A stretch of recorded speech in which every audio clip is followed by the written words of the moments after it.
Okay, let's start with Abdul. AIPAC and Israel are not the same as Judaism and the Jewish people. I love Judaism and I love the Jewish people.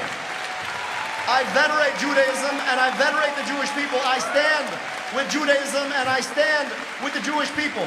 Dude, the ultras are gonna be mad. They're gonna be like, "Wow, dude, you're doing Jewish exceptionalism. Wow, another Zionist." They're gonna be like, "Wow, I can't believe you said this.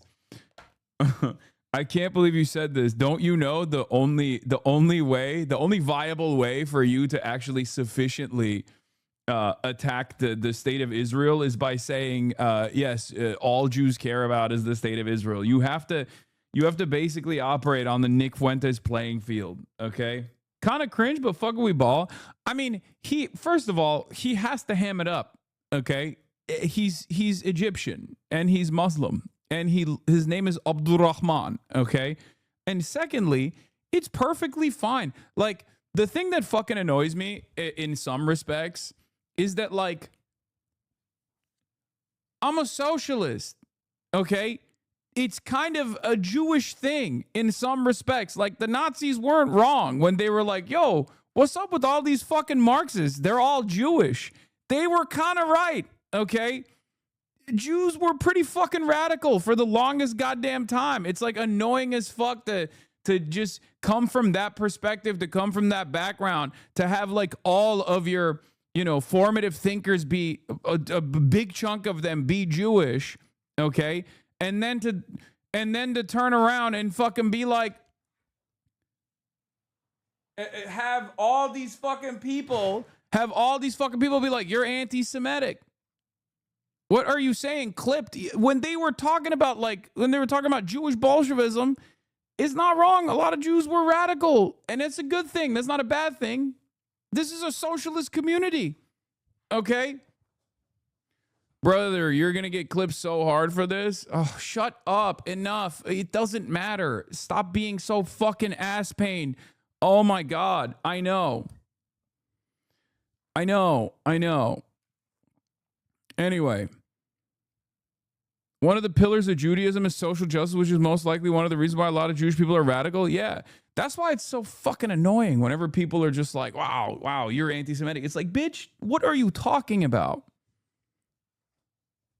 What the fuck are you talking about? This new, like, Zionist Judaism is like a new phenomena. It's the last 100 years.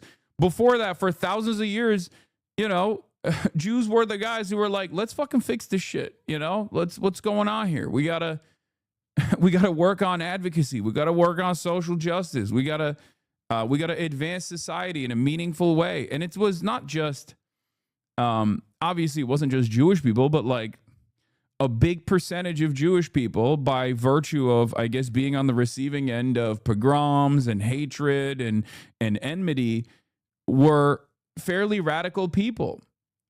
And the overwhelming majority of socialist leaders, Marxists, and Lenin himself, obviously the GOAT, like, they understood how reactionaries would choose to divide the working class by focusing on and fomenting hatred, not just amongst, not just direct enmity towards the Jews, but towards, you know, black and brown people as well. They were woke. How do we forget about all this shit? I just don't understand. Like, anyway, it's very frustrating. Unrelated, but did you see the Bourdain biopic by the Nirvana guys? No. Anyway, let's get back to the Abdul El-Sayed thing. Trump just told Fox News and Iran will be blown off the face of the earth if it targets U.S. ships in the Strait of Hormuz. Yeah. We're going to get to that in a second. Yeah, I got to have Molly Crabapple on to talk about her book on the Jewish Bund, because this is precisely what she covers. But in any case, let's continue. With the Jewish people. And the single most dangerous thing that they've tried to tell us is that somehow they can extend the definition of anti-Semitism to include a foreign government and its leaders. I call bullshit. No. No. If you believe that anti-Semitism extends to include a foreign government and AIPAC, you are creating a dangerous circumstance. So it is important for us to recognize that we love Judaism and the Jewish people because we love people. Yeah, but also, I want to extend on this one more time. Whenever motherfuckers are like freaking out, about the whole like, this is Jewish exceptionalism, okay? I can't stress this enough. It's virtually impossible for you to be a well-read Marxist in any way, shape, or form and not have some of the more formative work in your ideological development be some of the most formative Marxist texts come from Jews. Okay, yeah, Rosa Luxemburg, great example. Like, even if you are repeating things that you've heard from myself or repeating things that you heard from other people without recognizing where that comes from, you're most likely repeating something that a radical, revolutionary Jewish thinker wrote about probably 100 years ago. Okay? Brother, one is for talking, the other is for private time. Wait, what? Engels. Hence, anti-Semitism is merely the reaction of declining medieval social strata against a modern society consisting essentially of capitalists and wage laborers, so that it all serves all it serves are reactionary ends under a purportedly socialist cloak. And this is not just about anti-Semitism. Anti-Semitism is just one of the more like popular versions of reactionary thought at the time. I mean, Lenin himself also very clearly and openly stated, if you want to engage in like any form of tailism, any form of opportunism, then what you would insist upon is to lean into anti-Semitic tendencies, the anti-Semitic ideology, because that was what was fucking popping at the time. That's not supposed to be the case. Because it's totally outside of an understanding of class. It's just, I'm not going to go into the Lenin speech one more time, but it's not just about Jews either. This is about every other group. I mean, in the United States of America, there are obviously other groups that are directly in the crosshairs. Undocumented migrants, queer people, women. It's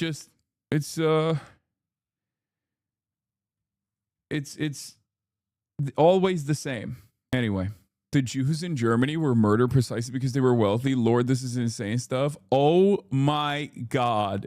That is insane. That is insane. Neera Tanden, you're so fucking stupid. But hey, she's pro-Israel, so she gets to say it. Dude. She read Mein Kampf and was like, yeah, this Hitler guy. What the fuck? Hey, yo. Matt Stoller responded, Nazi propaganda about Jews being wealthy wasn't actually true. Jasper, yikes. You anti-Semitic cow. Neera Tanden to be like, I don't understand. Yeah, Jews are magic money people. That's why they killed them. Oh, that's funny. Yeah, these guys are so stupid. Yeah, except remember, it doesn't matter because obviously she's pro-Israel. So that's what matters, right? That's what fucking matters. No one is ever going to look at this.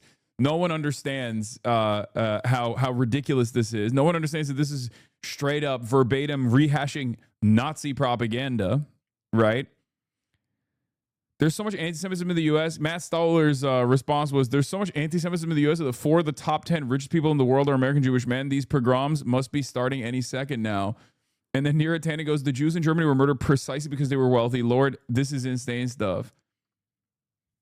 See, this is the opposite of what I was saying, where it was like the Nazis kept repeatedly talking about Judeo-Bolshevism. There is definitely a little bit more truth about, Jewish communism, Jewish socialism, and Jewish radicalism and revolutionary politics within large subsects of Jewish society than the idea that they had their hands in like all the money and controlled the money supply and were profoundly powerful in Weimar Germany or whatever the fuck.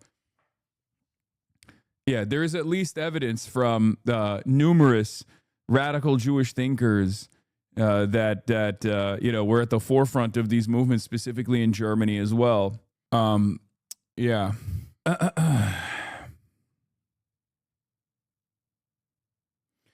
Remember this establishment dem also retweeting neo-Nazis? Yeah, of course.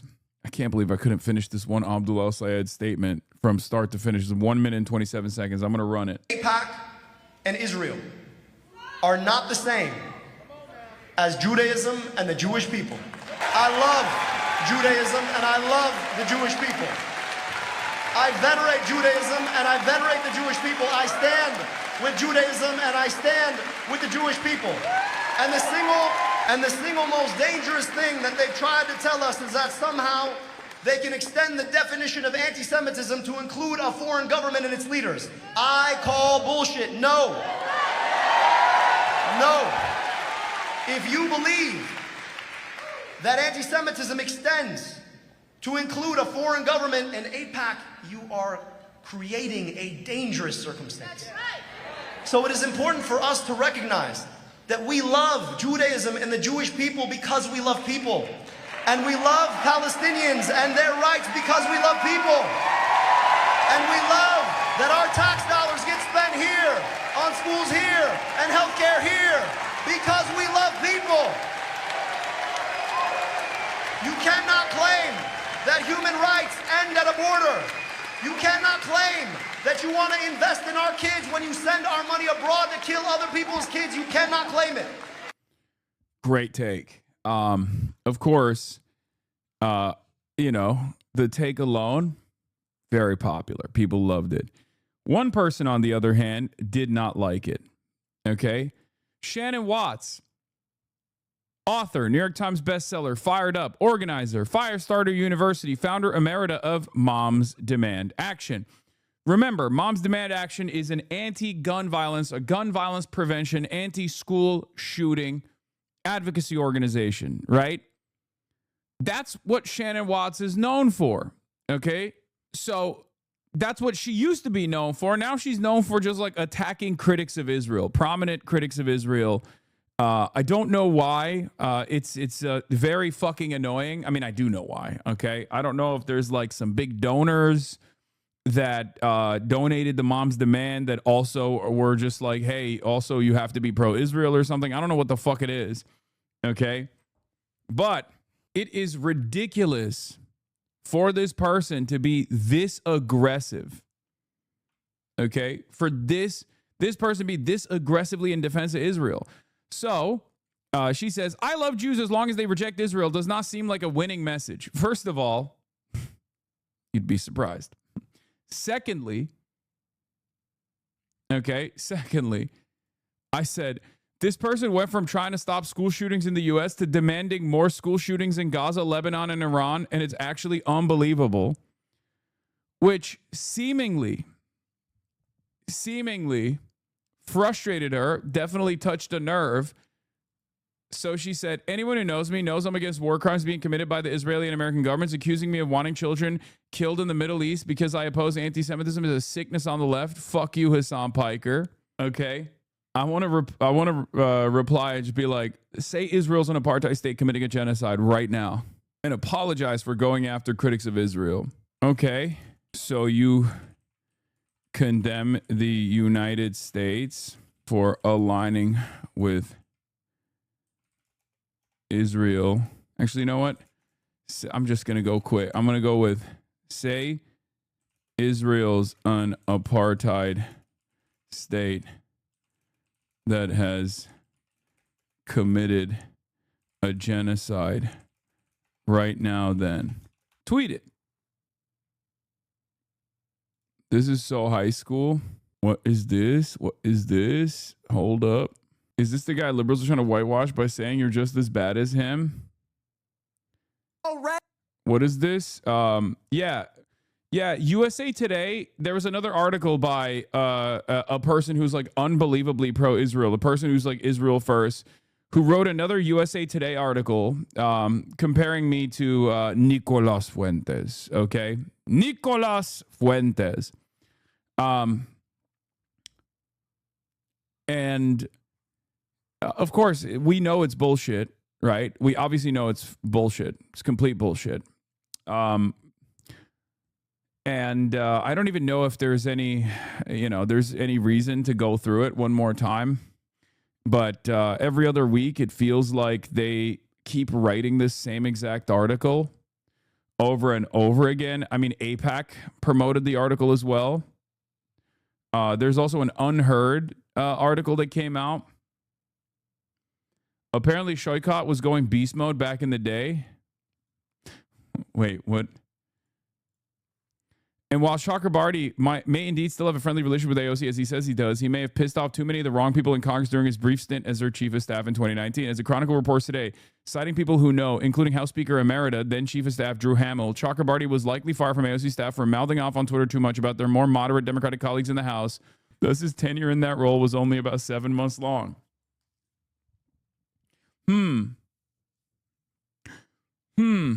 I can neither confirm nor deny any of the information that's on that is being reported on in this article, but perhaps you may have thought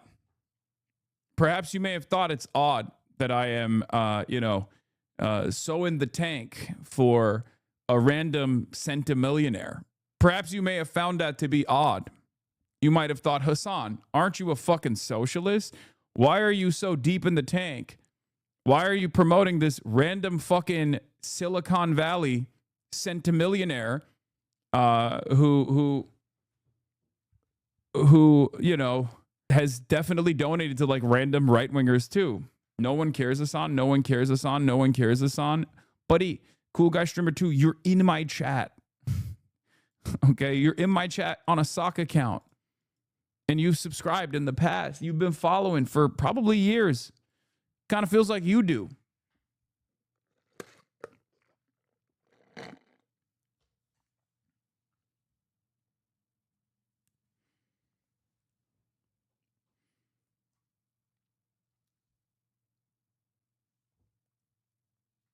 Yeah.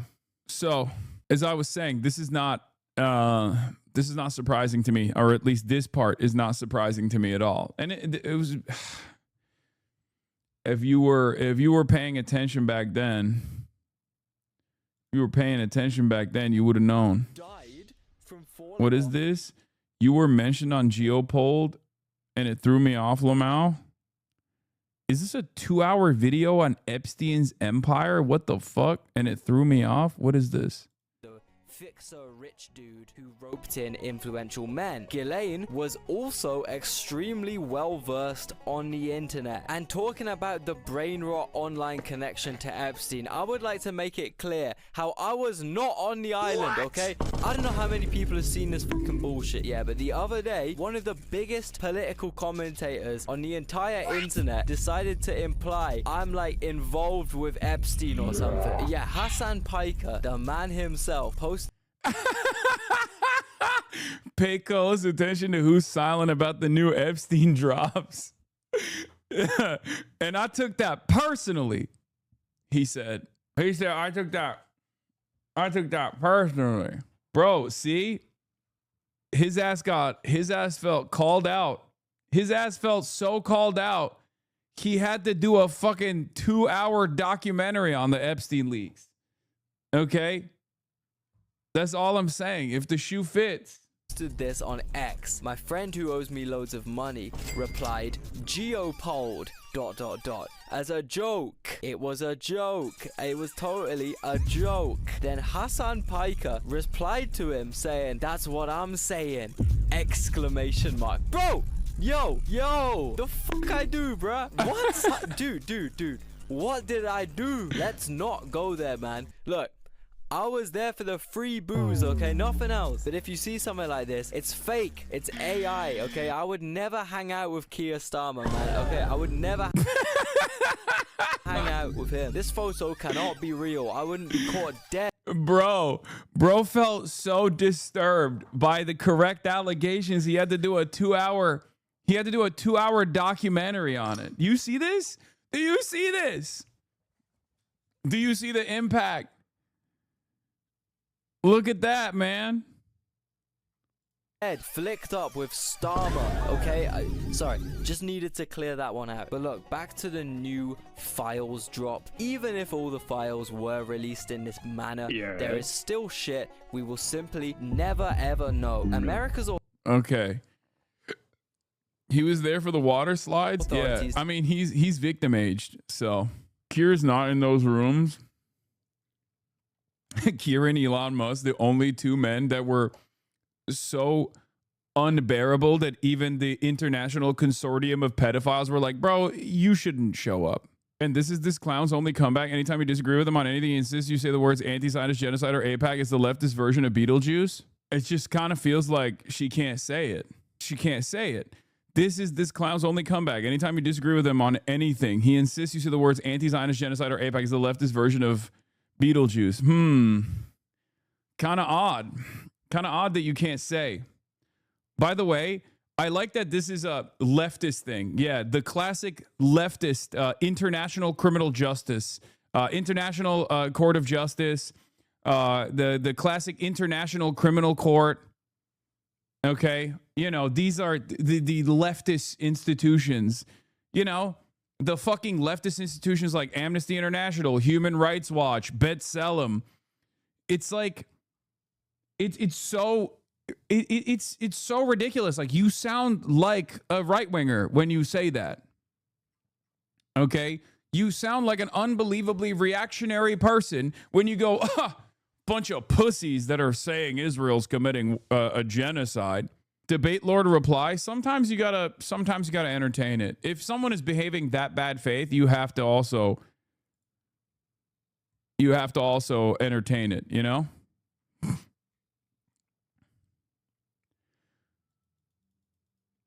Like, you can't just go, oh, that's a buzzword in this circumstance. Okay? Sometimes you are condemned to the tools of your enemy. Yeah. To be fair, Amnesty International has always been much further left in the Democratic Party. Okay, but again, if you're running around saying Amnesty International is fucking woke and libtarded, then you're not a liberal, okay? You are closer to a Rush Limbaugh style individual than anybody else. That's it. But yeah, I doubt that she'll be able to say it. Yeah, Beetlejuice. It's like Beetlejuice. Okay, good response. Reducing, you know, a legal accusation that is advanced by numerous international courts at this point, and virtually every single human rights organization is just simply a buzzword. What the hell is a Aborobo pill? I have said it's a genocide. That's certainly searchable here on this hellscape. But it's much easier for you to accuse me than wanting children dead than to do that. If you think Israel's committing a genocide, if you agree that Israel's committing a genocide, then why do you spend all your time attacking its critics? Like, if Israel, the state, is committing a genocide, and you have already acknowledged that Israel is committing a genocide, then any kind of separation from the nation state of Israel and Jews would not be something that frustrates you. Okay? That's why I don't believe it. That's why I don't believe it, because this entire conversation started Hold on. I'm gonna actually show this and be like, so then this is good. Where is it? Where the fuck was it? Yeah. Here. I mean, it's that simple. I love Jews as long as they reject Israel. Does not seem like a winning message. Like, how does that make sense? It is bad faith. Of course it's bad faith. I'm just gonna fucking slam that.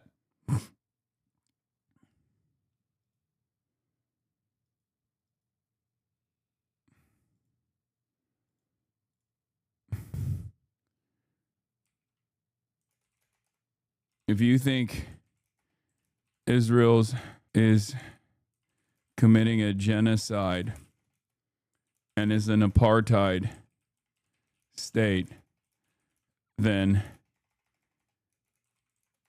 I think then separating this state from Jews in the U.S. is probably a winning message and combating, you think? Look, Ouroboros pilled self-suck. No, I mean, it's just like, it's not sincere. It's not sincere. She's either insincere or hasn't like thought about this that much at all. You know what I mean? You know? Can we separate Israel from its genocidal settler colonial actions and just go back to business as usual? Yeah. Like, it doesn't make sense. It does not make sense. If you think Israel's committing a genocide as an apartheid state, then separating the state from Jews in the U.S. is probably a winning message in combating anti-Semitism, don't you think? If you agree that Israel is committing a genocide and is an apartheid state, then separating the state from Jews in the U.S. is probably a winning message in combating anti-Semitism, don't you think? You misspelled anti-Semitism, did I? Fuck. Did I? God damn it. If you agree that Israel is committing a genocide and is an apartheid state, then separating the state from... Wait, no, I didn't. You fucking asshole. I did not. Then separating the state from Jews in the U.S. is probably a winning message. And combating anti-Semitism, don't you think? Y'all are annoying. Why do you do this to me? Now they're really gonna think you're anti-Semitic, law? No. Why would that be anti-Semitic? This is my point. My point is states are states, people are people. Okay, like the idea that an entire religion of people are monolithic in their approach to the violence of a state is unbelievably stupid. It's not just for Jews either. It's for every group. Like it's stupid. It's a very stupid attitude to have. I don't agree with it at all. It's also ridiculous to Chowder was making a joke on if you had typoed anti-Semitism. Bro, we get called that in bad faith. There is no way to avoid that label, but I appreciate your efforts nonetheless. Yeah. You are only as strong as the dumbest chatter if you give him the time of day. Also, I don't even know if she has ever said it. Has she ever said it? Has she ever said that it's a genocide? Children are starving to death and Netanyahu could stop it to continue today and continue to destroy Hamas. The genocide is also causing anti-Semitism. That's the only time where she said it's a genocide. So what's the argument here? So July 25th, 2025, she agrees. I assume you would agree if you, because this is a statement of agreement. The genocide is causing anti-Semitism. Like this statement right here is unironically the exact same fucking thing that Abdul al-Sayed is saying. Okay? This is, I mean, Abdul al-Sayed obviously, takes a principled stance and puts the victims of Israel's genocide first in his, comments. But I guess he's saying it Egyptian style, so it's a little different, right? That's what it is, right? It's entering into some weird political space where you ought to hate the people who support the genocide, but it shouldn't be looped into their Jewishness. I think y'all arguing across semantic distinction that's important to only one of you. Wait, what? We are the ones who are saying it shouldn't be looped into their Jewishness. She's attacking that argument. That's Abdul al-Sayed's argument. Abdul al-Sayed's argument is literally AIPAC and Israel are not the same as Judaism and the Jewish people. I love Judaism and I love the Jewish people. The single most dangerous thing they've tried to tell us is that somehow they can extend the definition of anti-Semitism to include a foreign government. That is in agreement in principle with the argument that she's presenting here. The genocide is also causing anti-Semitism. So what is it? Is it when a Muslim man says it, you get scared? You get worried? Is that what it is? He said it Muslim style? What's your fucking issue? What's your goddamn problem? That's it. I guess the big issue here is who's saying it, not what they're saying. Okay? That's the real problem here. Who's saying it? If it's a Muslim saying it Muslim style, then we don't like it. Yeah, he said it after narrowing his gaze. She argues with Mehdi about you here. I agree that she should have, but Asa, what is this? Asa was the list under dark horse candidates. Sleeper means he'd support him. He wouldn't support Harris. He supported her to an extent. He was rightfully extremely critical of her cozy with Liz Cheney. He said she was too moderate, yet Asaf is to her right on almost every major issue. On the issue Hassan and many on the left care about most, Gaza, Asaf, despite being in a purple state and being Jewish, showed willingness at times, though not always admittedly, to condition aid to Israel. Harris never did, even when she was the nominee and was free to do so. I agree that she should have, but Asaf, like much of the rest of the party, began opposing the genocide after the election. But as recently as April, he voted against withholding broad military aid, arms sales to Israel, and in July, he voted to oppose blocks on bombs and major munitions to Israel, hardly Piker's positions. Yeah. The reason why I said he was a dark horse is because of what he did. Okay. I didn't say I love John Ossoff. I don't know why this is turning into Hassan really wants John Ossoff to be president or some shit. I said, depending on how he maneuvers around this issue and others, okay, John Ossoff could be an interesting candidate. It's like the lens being put on Jewish people differently than the rest of the population kind of seems anti-Semitic to some. I don't think that's a point of concern worthy of much thought in a world with genocide, for the record, but I can see the rationale. No, their rationale is unbelievably stupid because we are the ones who are saying, we are the motherfucking people that are literally saying that this is state violence. This is a state that's conducting an apartheid. If you support that, then you suck. It doesn't matter if you're Jewish, doesn't matter if you're Christian, doesn't matter if you're Muslim. Okay, you suck. You're a bad person. Okay, it has nothing to do with Judaism in particular. While the wires have been crossed for years and years, deliberately to conflate Zionism and Judaism in the United States of America and all around the world, we oppose that. Okay, we oppose that because it actually feeds into anti-Semitism. In any case, it's like it's virtually impossible to have a nuanced conversation on this issue, but I'll still keep doing it, you know? But what's really fucking stupid about this argument is that she seemingly agrees with it. She just doesn't agree with the messenger, okay? So perhaps there is some underlying biases there that causes her to not understand this message when it's coming from someone like Abdul or when it's coming from someone like myself, for example. Okay? That's what it is. Now, I have a more nuanced approach to this issue on top of everything else, where obviously I also talk about the fact that like a lot of Jewish institutions that absolutely ride for Israel and will fundraise for Israel, will fundraise for the IDF. Okay. What is this? She's clearly a debate pervert. I mean, she's not responding to my last take because I think I have her dead to rights here. But my point is, okay, these people don't make any fucking sense. All right. They don't make any sense. If it's actually a country that's committing a genocide, then then why are you associating? I wrote a tweet saying I don't think it's a winning message to insist that American Jews divorce themselves from Israel and actually believe it's anti-Semitic. And then you accuse me, a mother and gun safety advocate, of celebrating the murders of children. Oh no. Moms could never attack every fucking critic of Israel. If you agree that Israel is committing a genocide and is an apartheid state, then separating the state from Jews in the U.S. is probably a winning message in combating anti-Semitism, don't you think?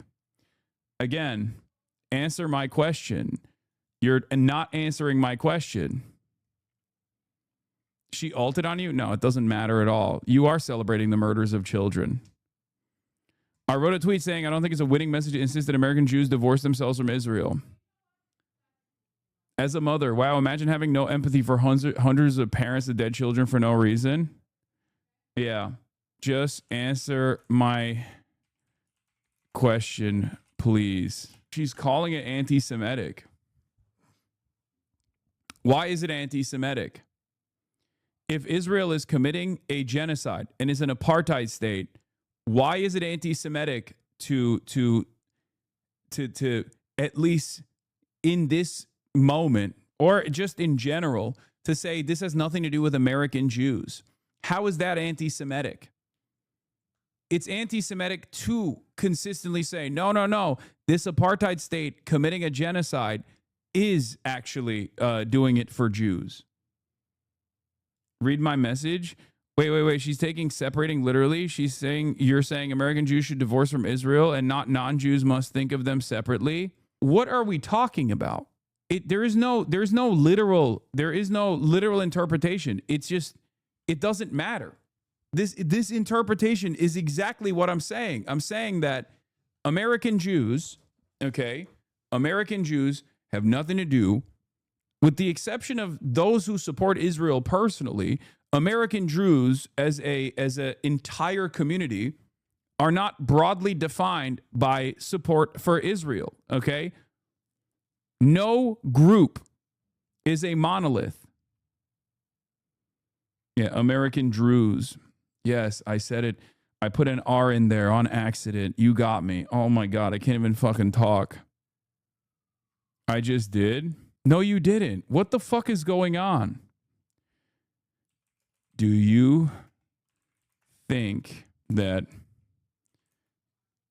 Okay, I'm just going to say, why do you think it's anti-Semitic to say Israel, an apartheid state that's doing a genocide, is separate from American Jews?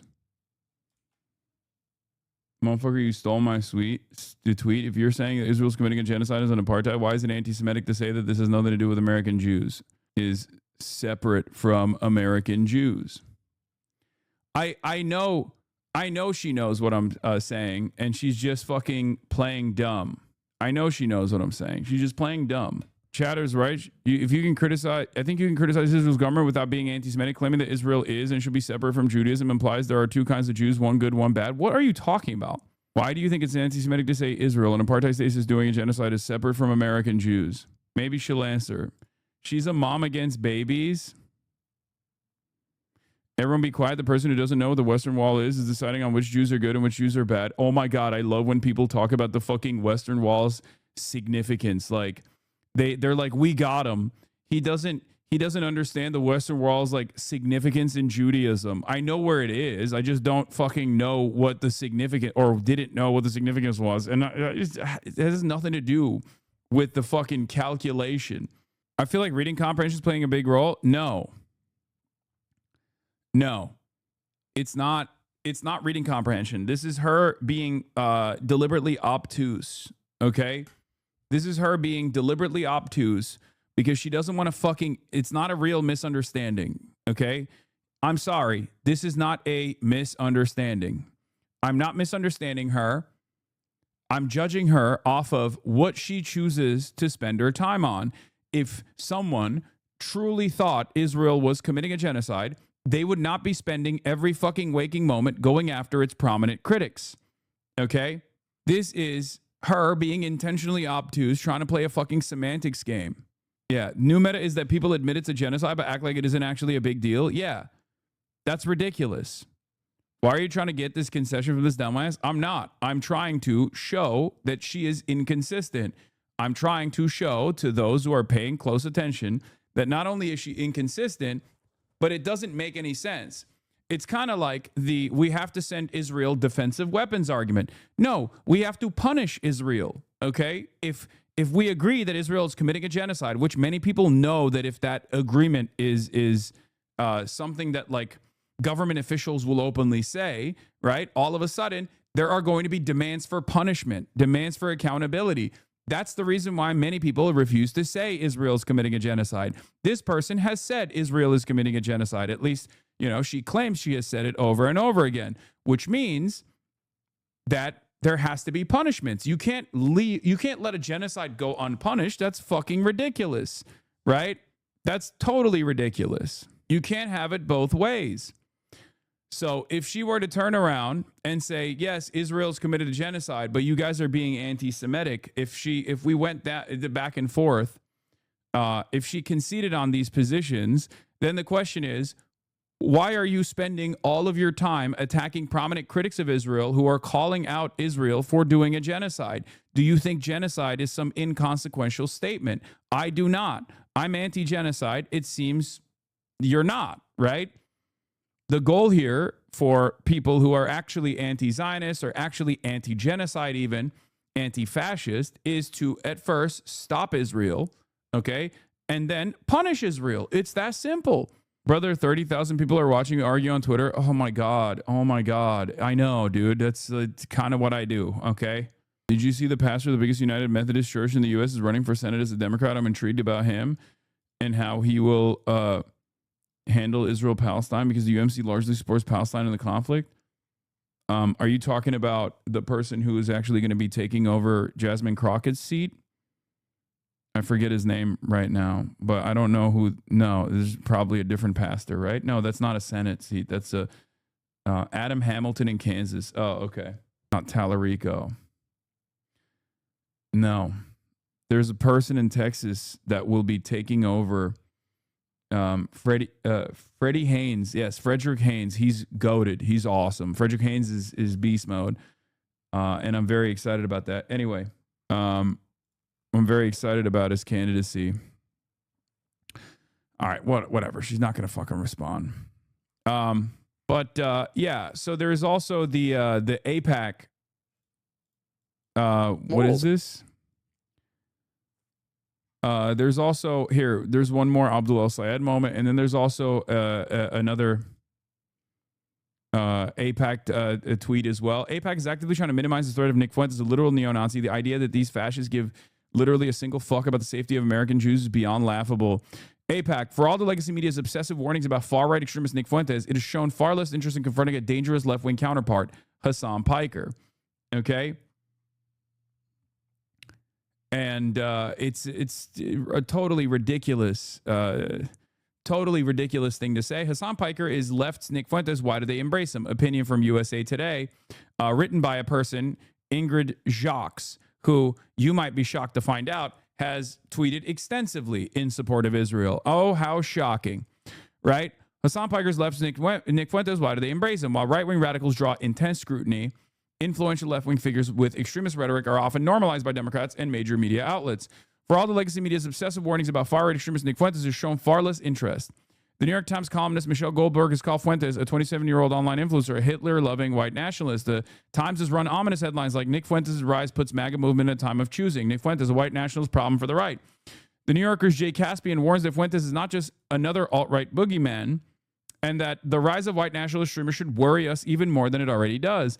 And the Washington Post recently opined about how Fuentes spreads hate online and fans pay him hundreds of thousands of dollars. Many of these hand-wringing pieces seek to tie Fuentes more broadly to the Republican Party and President Donald Trump's MAGA base. Perhaps it's because Nick Fuentes had dinner with Donald Trump. Meanwhile, the news media largely ignores the rise of similarly repugnant force on the left. Sam Piker, 34, has more than 3 million followers, streams of, Piker is an anti-Zionist, capitalist-hating Marxist who appears far too comfortable with political violence so long as it serves the right cause. Yet, while mainstream conservatives have largely kept Fuentes on the fringe, Democrats and much of the media have been far more willing to embrace Piker. He was invited to be one of the creators for Kamala in 2024. This April, he also campaigned with Michigan's Democratic Senate candidate Abdul El Sayed. The Times ran a glowing profile of Piker a year ago, headline, "A progressive mind and a body made for the manosphere." It praised his brand of masculinity as both politically effective and a major source of his online appeal. Then this April, the Times published an interview with Piker under the headline, "The rich don't play by the rules, why should I?" More on this interview in a bit. Piker's growing popularity among progressives has coincided with a broader and deeply disturbing rise in left-wing tolerance for political violence. Just on April 25th, a gunman targeted President Donald Trump at the White House Correspondents Association dinner. Hey, that gunman, for the record, had a worldview that was a lot closer to yours than mine, especially on the issue of Israel, okay? Just saying, the gunman was pro-Israel. Can't be giving that to me. Polling also suggests alarming ideological divide. After the December 2024 assassination of United Healthcare CEO Brian Thompson, another survey found that a shocking 41% of voters under 30 viewed his murder as acceptable. The cultural environment makes Piker's rhetoric especially concerning.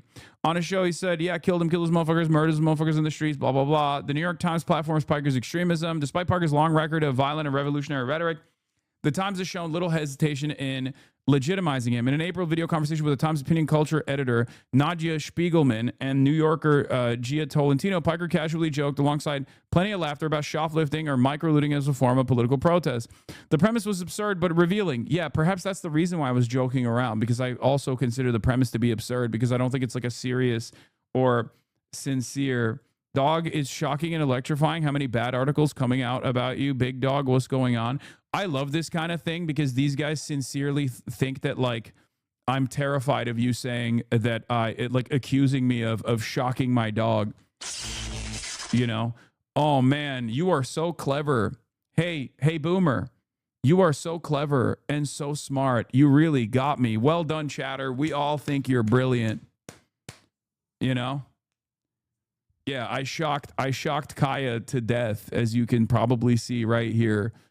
She's dead now. I shocked her so hard. Got him. Yeah, you got me. I'm terrified of this. 2014 account, bro is 45 years old. Yeah, bro, go fucking build a family, okay? Go build a home. Start a family, buddy. The fuck are you doing?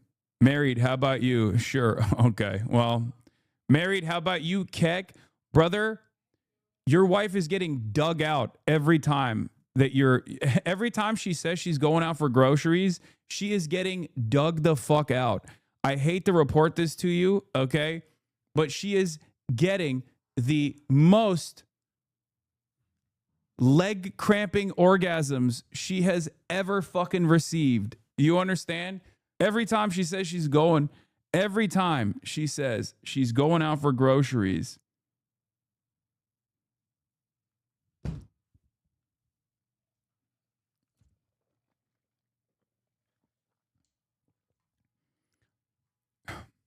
married man, grown-ass man in here being like, oh, shocking. Anyway, even more alarming was Parker's discussion about the assassination of CEO Brian Thompson. Drawing on Frederick Engels, the Marxist theorist and co-author of the Communist Manifesto, Piker invoked the concept of social murder to rationalize public sympathy for Thompson's killer. Brian Thompson was engaging in a tremendous amount of social murder. He went on to blame America's private healthcare system for the tremendous amounts of pain, that argued that this systemic suffering explained why many people immediately understood or sympathized with Thompson's death. Yeah. This is my favorite type of person, by the way. The guy who, like, genuinely understands the point I was making and will just openly reveal it and then still go, but it's bad that he said it. Yeah, exactly. That's my point. How is this any different than he made a good point and I hated that? You're on your valuetainment right now, King. Thank you. Shots fired at the White House. Reports of shots fired near the White House has placed the building on lockdown. Press had been gathered on the North Lawn and been ushered into the press briefing room. Jesus Christ. Trump is live from the White House at the Small Business Summit. When you look at, I guess they don't give a shit. The shots were fired. Place, we don't get covered correctly, but in terms of the truth, we're having 5,000, 6,000, 7,000, 10,000, 11,000. We need the ballroom. Shots fired. We need the ballroom.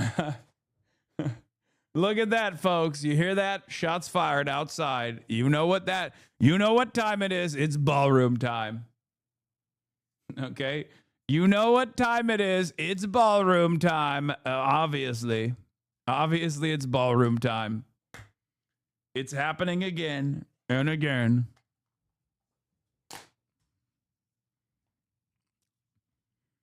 No shots would have been fired if the ballroom was there. Anyway, let's get back to this. Rather than clearly condemning murder, Piker framed... I did condemn it. I did. In other words, Piker sympathized with cold-blooded murder for social reasons. Democrats and legacy media are right to call out Nick Fuentes. He deserves it, but that's no excuse for the very real extremists on the left. Okay, so... yeah, so she wrote this article. AIPAC boosted it, right? Comparing me to Nick Fuentes. Here, let's take a look at Nick Fuentes. Let's take a look at what Nick Fuentes is saying. We're already a non-white country. I just want to trigger warning. Trigger warning. He will be saying the N-word with a hard R. country. Get a grip. Get real, bro. We already live in Mogadishu. We already live in Islamabad. Have you been outside LA, Chicago, New York? We live in nigger hell. And that's just what, and you know, it's what it is. I got my James Fishback. I shouldn't have said nigger hell with the quarter. I told myself before the show, I was like, don't say anything out of pocket. You're repping the campaign. I'm not on the campaign. I'm not involved, but I was like, don't say anything too crazy. Yeah. If you look at a guy like this and say that, like, wow, this guy is like basically the same as Hasanabi Piker, you're an insane person, right? Yet AIPAC is making that comparison. This author is making that comparison.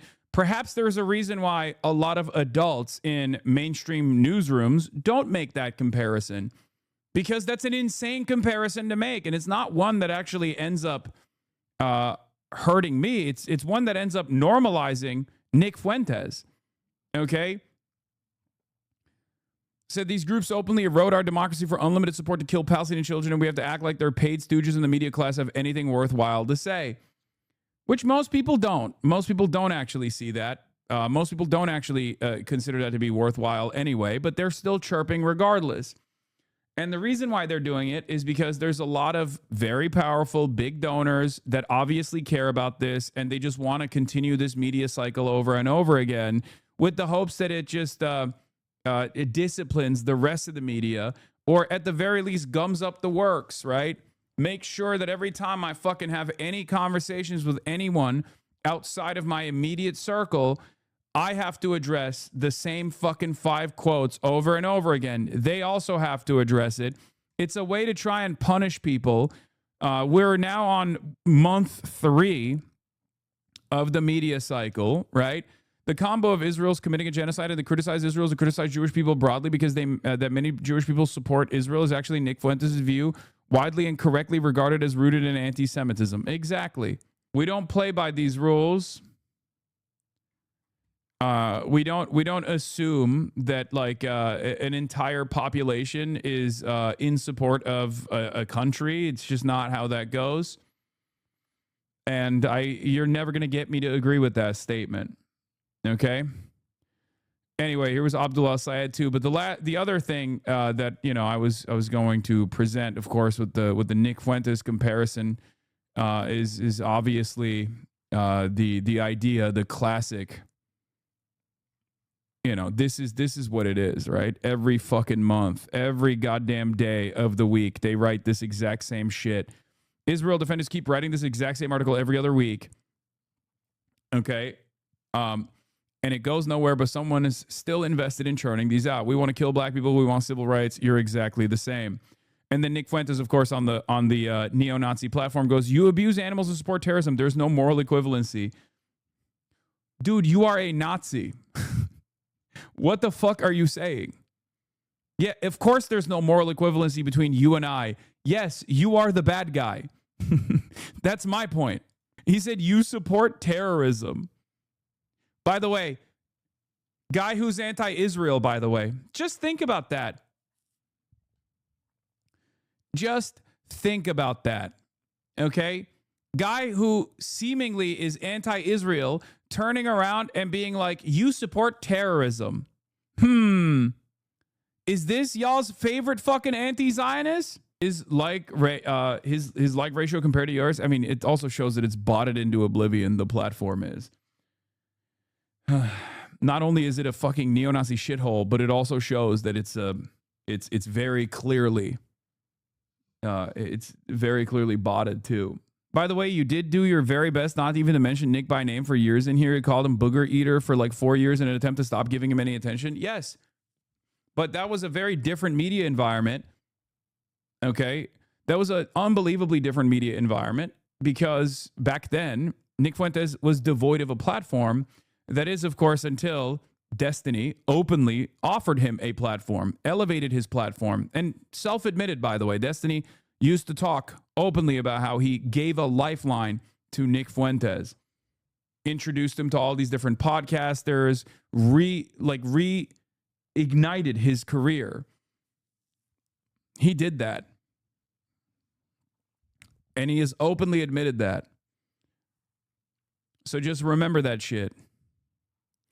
Trump is speaking right now. Yeah, but who gives a fuck? He's talking about small business summit. Like, I don't give a shit about Donald Trump talking about the small business summit. In any case, there's another one. There's just like an unbelievable amount of op-eds that are coming out of Wall Street Journal, Washington Post, all these other fucking newspapers, day in, day out, writing extensively about how like Hassan is the biggest danger to American politics. We must put a stop to him. We must put an end to him somehow. It's just, I think it's, first of all, I take a little bit of pride in that. I will admit. Okay. Can I get a quick shock? All bark here. There you go. I take a little bit of pride in that for two reasons. Number one, I take pride in that because clearly these guys think I have a lot more emotion than I truly do. Okay. The fact that they think this is like a good use of their time is I don't think it's appropriate with the limited amount of motion that I have. The other reason, any chance that you have more motion than you think? I don't have this level of motion. Dude, come on. You're talking about like 3 to 4 think pieces in numerous publications every single day.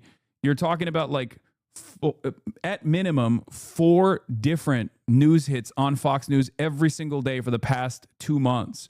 Nothing, and I mean nothing in our current media cycle has that level of standing power. It's virtually impossible. It is virtually impossible for me to have that much motion. No one has that much motion. Presidents maybe have that much motion. Okay? It is ridiculous, but it's clear that there is a coordinated effort here.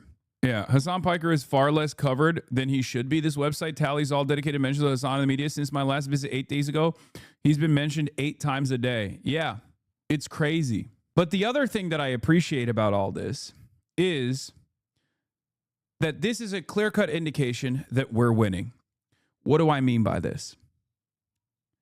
Back in the day, the Israel lobby, one of the more powerful lobbies in this country, would busy themselves unseating candidates, okay? That's what they would work on. They would work to make sure that they had a pliant administration, Democrat or Republican, doesn't matter. Now, they're failing to cancel a fucking Twitch streamer, okay? The amount of power that they used to have in comparison to how little power they have now is unbelievable. It is a testament. It is a testament to the success of the pro-Palestinian movement. Think about that. They went from basically using fucking presidents like a flesh puppet, from Trump to Biden to Trump again, to begging the American media to cancel a fucking niche ass Twitch streamer. What a fall from grace. That's it. They're trying to advance bills not to, give Israel unlimited funds unconditionally, but to get a bipartisan condemnation bill through Congress to condemn a Twitch streamer. You have to understand. This is a tremendous fall from grace.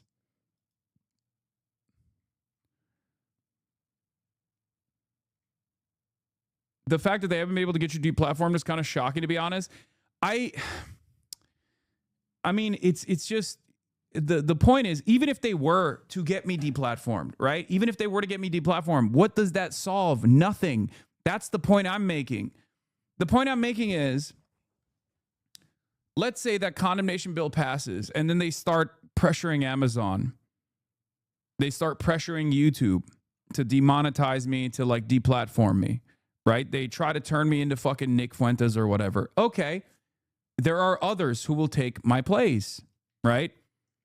That's number one. And number two, it doesn't even matter. I'm one person.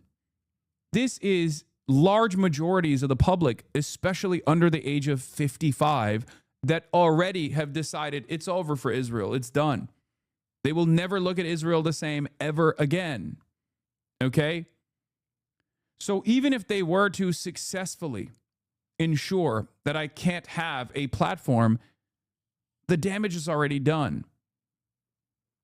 In the minds of the collective conscious in the Western world, and certainly even in the United States of America, Israel is a pariah state. For good reason, it should be considered a pariah state. It's done untold amounts of violence to a captive civilian population. Toothpaste is out of the fucking tube. That's it. The point I'm trying to make is this. You can write as many fucking think pieces as you want to. Cat's out of the fucking bag. The US and Iran trading toothpaste is out of the tube. You can't put the toothpaste back in the tube. It's out. It's over. And it's only going to get worse. That's part of the reason why all of these hit pieces don't even fucking work. All these smears don't actually have any salience whatsoever. One must ask why the exact same trite denunciation of Islam is published week after week after week. Who benefits? One must consider who is incentivized to burn oh so many calories, pearl clutching, yet again over a millennial shock jock. This totally manufactured media narrative, unlike in the past, is also not succeeding because most people don't fuck with Israel, and most people are aware that every prominent critic of Israel gets hit with the anti-Semitism ray. They get called an anti-Semite over and over and over again. So we're living in very different times than even 2-3 years ago, where this level of a smear campaign would have absolutely destroyed any chances I ever had in continuing a media career. I would have been deplatformed. I would have been probably even debanked at this point. You know what I mean? They would have fucking been like, yeah, you can't have a bank account in America. It's over for you. Like, to this degree, having this many articles written would have been over. What worked for Corbyn, okay? Like, it worked for Jeremy Corbyn because it was a very different time. It was a very different time. And therefore, it worked for Jeremy Corbyn, constantly smearing him as an anti-Semite over and over again, right? I think if Jeremy Corbyn was the head of the Labour Party right now and saying the things that he got yelled at for saying right now, it wouldn't work. It would not work at all. Anyway, on that note, the last thing I want to play for you is this Abdul take and then this idiotic response from Jonathan Chait. And then we're gonna get to situation monitoring. If you are more frustrated by the idea that I would campaign with Hassan Piker than you are frustrated by the idea that we have backstopped a genocide or that we continue to rob people of getting basic healthcare in their country, I think you don't understand morals. To me, morals are about big things. People should have healthcare. We shouldn't kill children. Those are, to me, morals. And you need to be able to figure out how to do those things in the world, sometimes working with people who don't share your morals. And that's what makes politics hard, but it's not complicated, right? It's really not complicated. What is this? If you're more frustrated by the idea.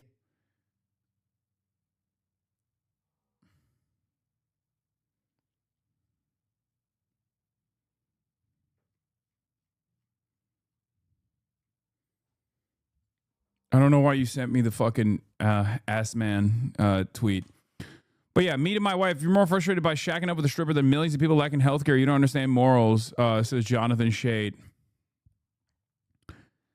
Again, very weird take from Jonathan Taint. Your wife would probably be happy to not have your ugly ass around. John, stop frequenting strippers. Why the fuck are voters supposed to care about your marriage problems? Did Abdul say you don't share his morals? The implication there is that people should be way more focused on the actual issues at hand rather than what a Twitch streamer has said. Mark 11 retweeted this about me. The man who got Nazi death camp SS Brigade logo permanently tattooed on his chest has also been given credit to another Jew annihilation organization for years. Per a fellow Hamas admirer, when it comes to evidence of extremism, what more do you fucking want? Hassan Piker praises main Democrat Senate candidate Grant Platten for supporting Hamas terrorists. He was giving Hamas credit in 2014. What more do you fucking want? Yeah, no motion. It doesn't matter. Yeah, yesterday they were saying I'm pro Mills. Okay, I'm pro Janet Mills. What do you mean? I don't know this Grant Plattner guy at all. It is pretty crazy that they could just say some of the most unhinged things like I am in favor of like Jew annihilation or whatever. You were replying to ultras for context there. I know, but it doesn't matter. I will still obviously be writing in Janet Mills, you know. Shots in the as I've already explained to you guys, Pills Mafia till the bitter end. Okay, Pills Mafia till the bitter end, baby. Gulf threatening an already fragile ceasefire. Today, the U.S. military says it blew up 6 Iranian small boats in the Strait of Hormuz after Iran launched. Wow, they blew up 6 jet skis, dude. Profound military achievement. Profound military accomplishment by the world's most powerful naval force. Okay. Wow. They blew up 6 go-fast boats. It's over. Fox News is going to write another article. Yeah, I don't really care. Quote, multiple cruise missiles, drones, and small boats at U.S. Navy ships and commercial vessels. The exchange of fire happening just hours after President Trump announced that the U.S. will begin helping guide stranded ships out of the strait. Meantime, the UAE is accusing Iran of renewed missile and drone attacks, the first since early April, including a drone strike on an Emirati oil port, causing a large fire and injuring 3 people there, according to officials. Let's go to CNN's Kristen Holmes at the White House right now. So, Kristen, what is the administration saying as tensions with Iran appear to be escalating? It's not just the tensions that are escalating, Boris. We're also hearing it in President Trump's rhetoric. He just did a brief phone interview with Fox in which he said essentially that if the Iranians target U.S. ships in the area, that they will be, quote, blown off the face of the earth. Now, during this interview, he also said that the Iranians were more malleable now, that he did believe that there could be some kind of negotiation that led to a deal. But I've got to tell you, we are in a very different place now than we were at the end of last week. I was hearing from U.S. officials at the end of last week, senior administration officials, who were saying that they felt really good about the direction that this was going in. Instead, now we're starting to see this really seem to devolve. And President Trump posted on social media about what we were seeing in the Strait, saying Iran has taken some shots at unrelated nations in respect to the ship movement. And he also noted it was a South Korean cargo ship.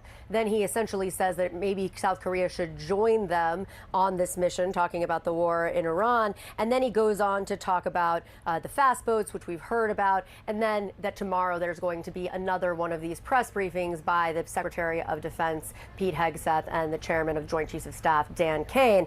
But where we are right now, talking to these officials, is it does not seem as though they are in a place where they feel that they can get to some kind of agreement here, which is very different again than what we heard at the end of last week. Kristen Holmes, live force at the White House. Thank you so much. Let's turn to CNN national security correspondent Natasha Bertrand. Natasha, what are you learning as the U.S. and Iran are trading strikes now? Yeah, Boris, our U.S. Central Command Chief, Admiral Bradley Cooper, he held a call with reporters earlier today, and he kind of outlined how the U.S. military is going about trying to guide these commercial ships through the Strait of Hormuz, essentially via a huge U.S. military presence that involves guided missile destroyers, over 100 land and sea-based aircraft. Yeah, it's incredible. He didn't even mention the ongoing strikes on the UAE law.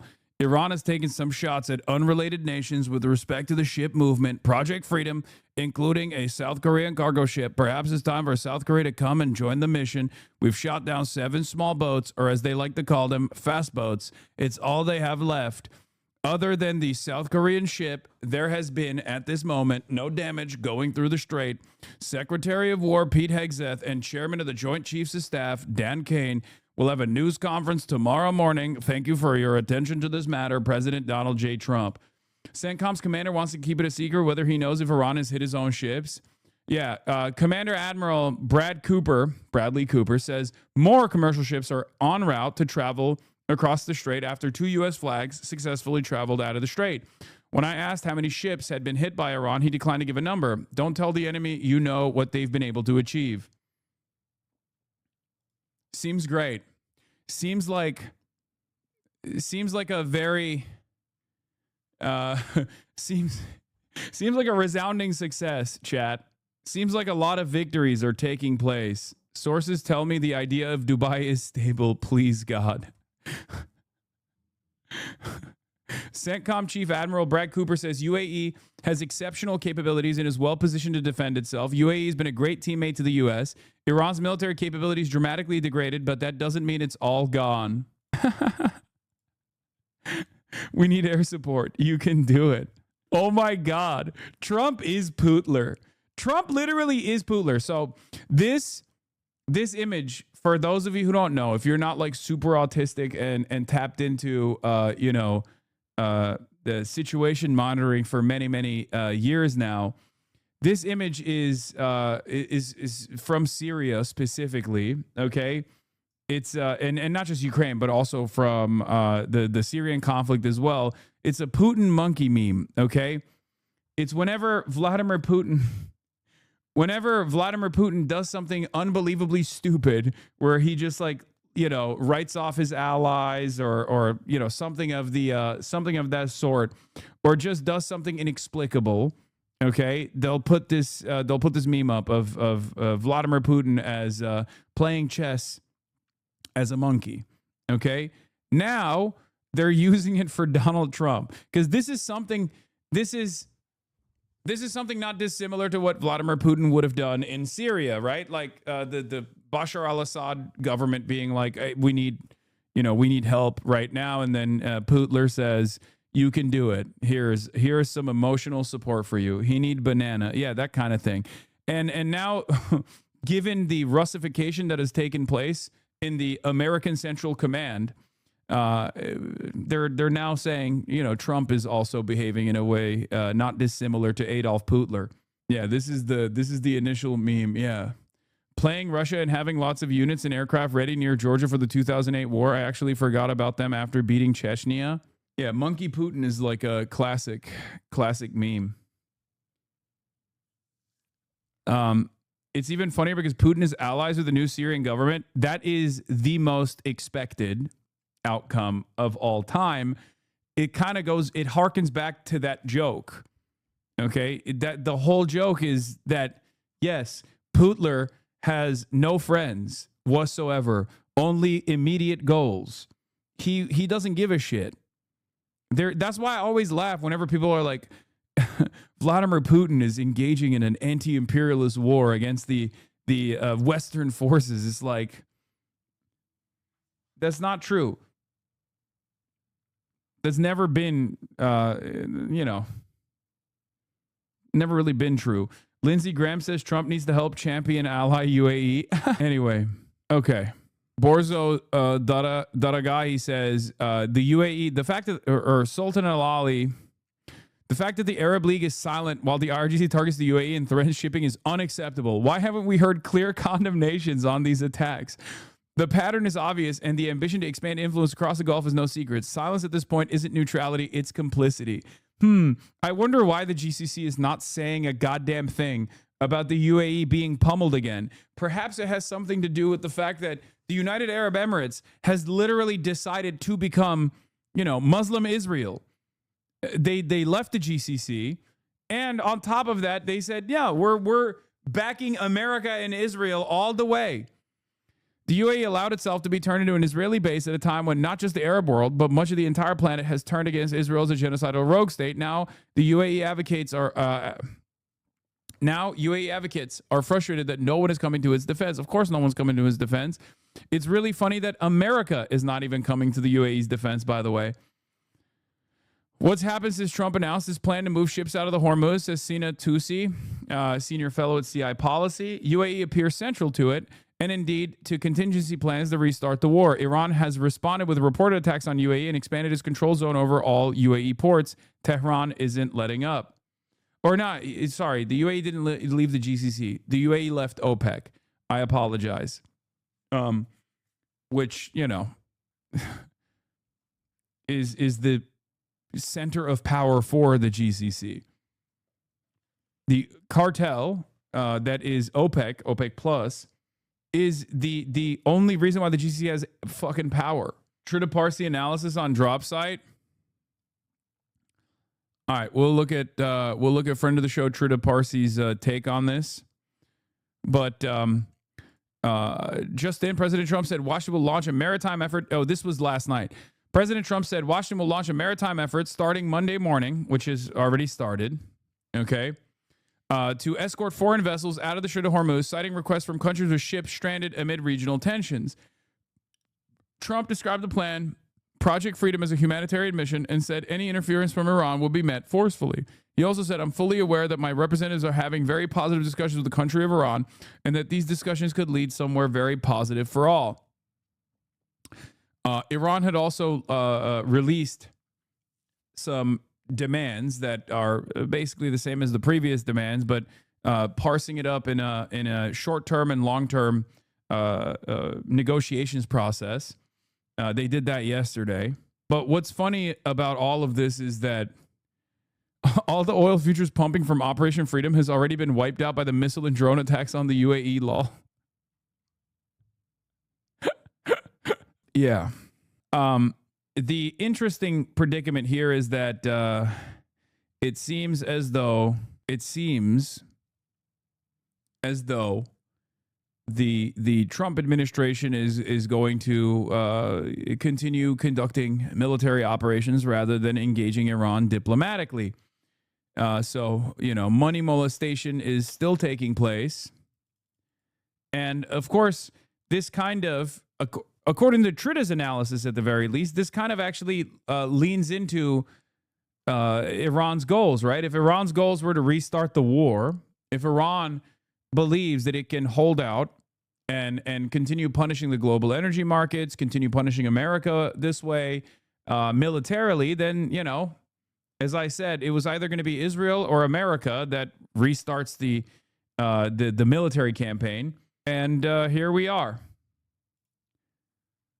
America is going back up the escalation ladder instead of de-escalating. All right, so let's get back to it here. Unmanned platforms, so things like Reaper drones, and 15,000 service members who are now staying there to respond, essentially, if Iran does attack any of these ships trying to pass through the strait. And that is exactly what happened this morning. According to Admiral Cooper, the Iranians began launching drones, cruise missiles, and small boats at some of these ships, including U.S. Navy ships.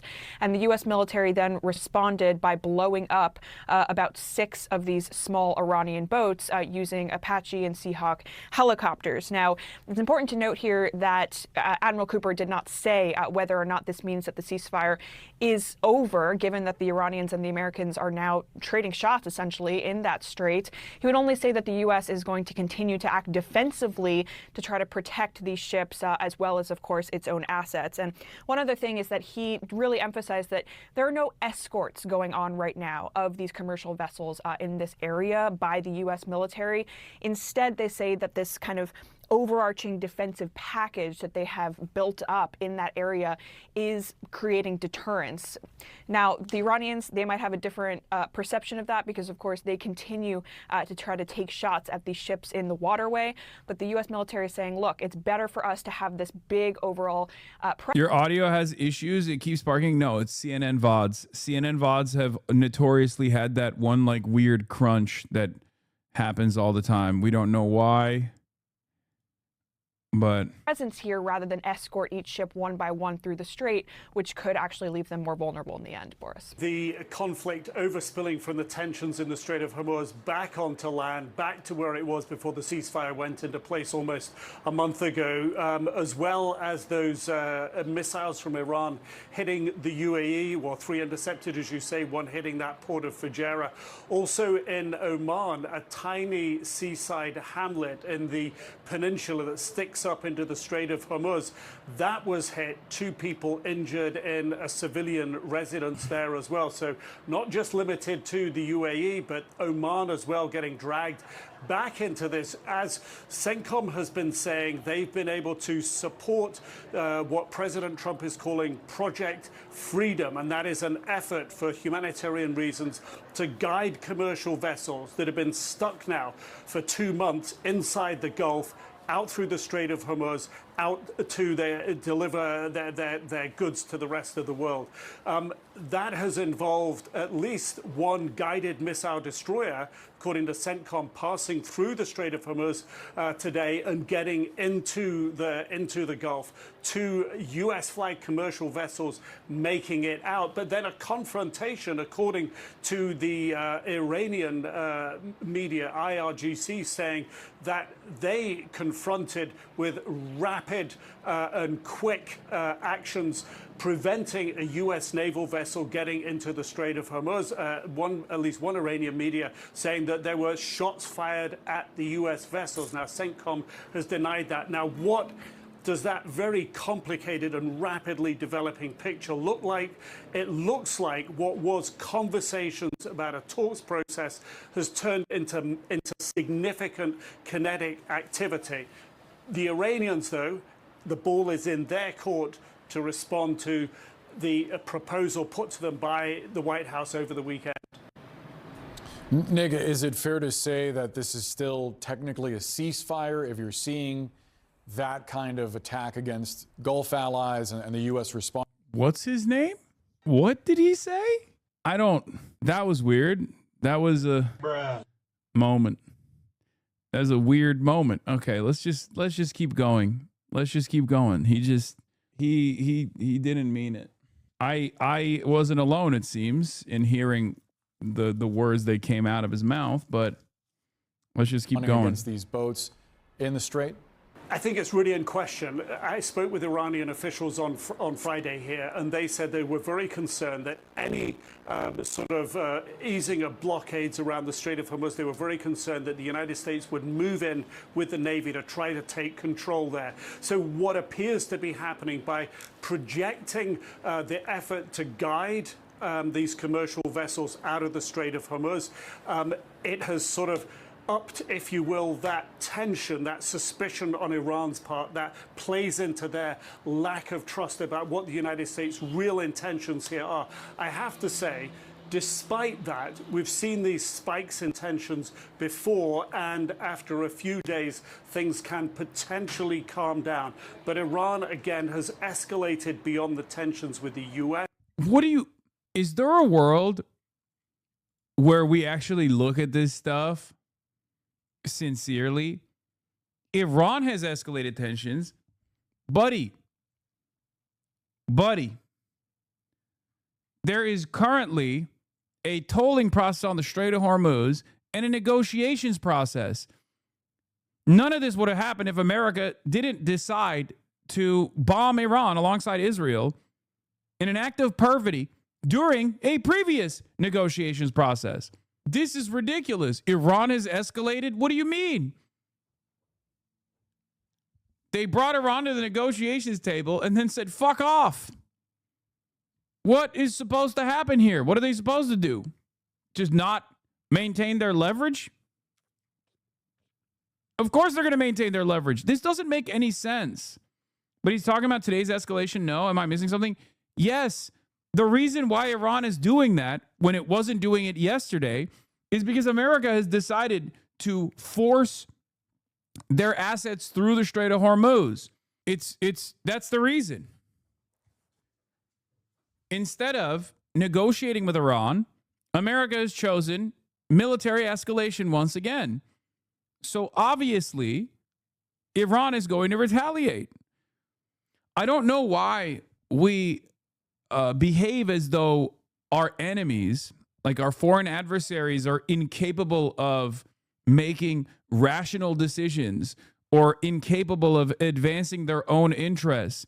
Or if they do advance their own interests, we treat it as though it's like totally ridiculous. We make it seem as though there's not two parties We make it seem as though there's not two parties to this negotiations process, that they're like, that they're just doing this for no reason out of nowhere. And has now targeted the UAE and Oman, and this really could lead to a potential escalation, a kinetic escalation.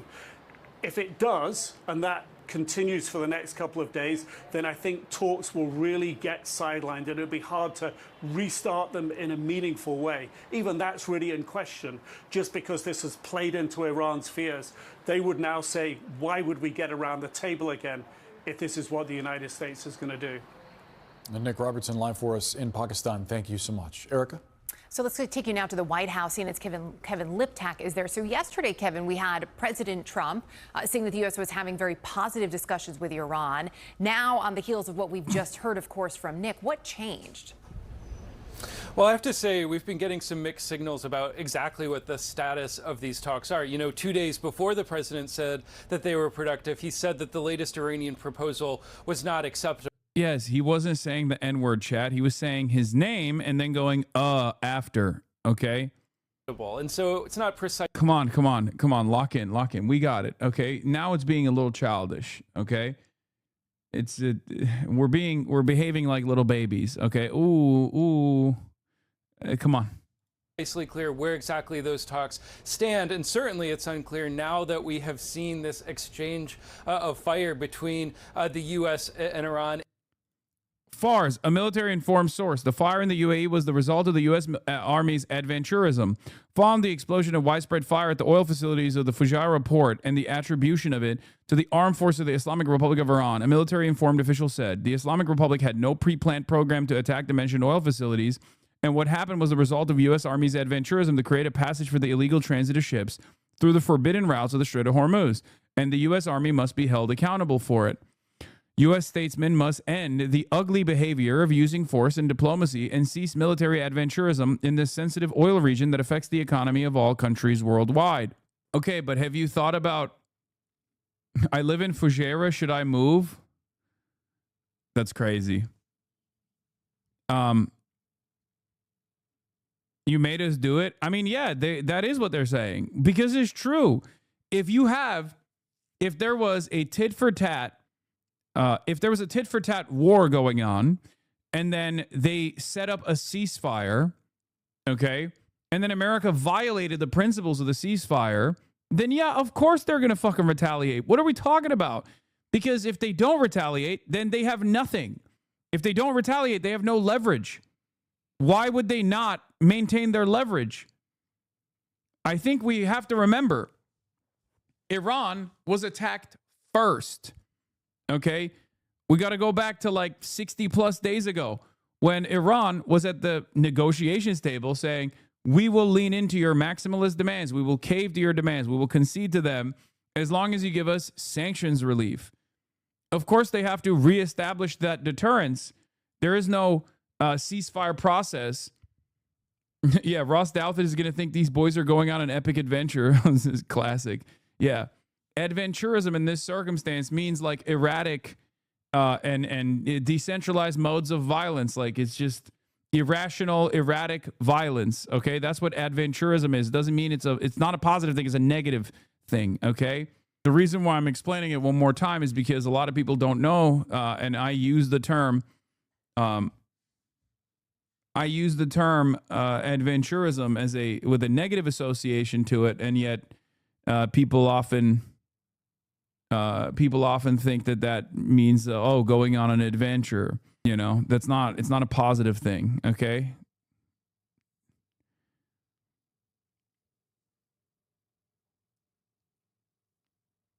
Yeah, W adventures. Okay.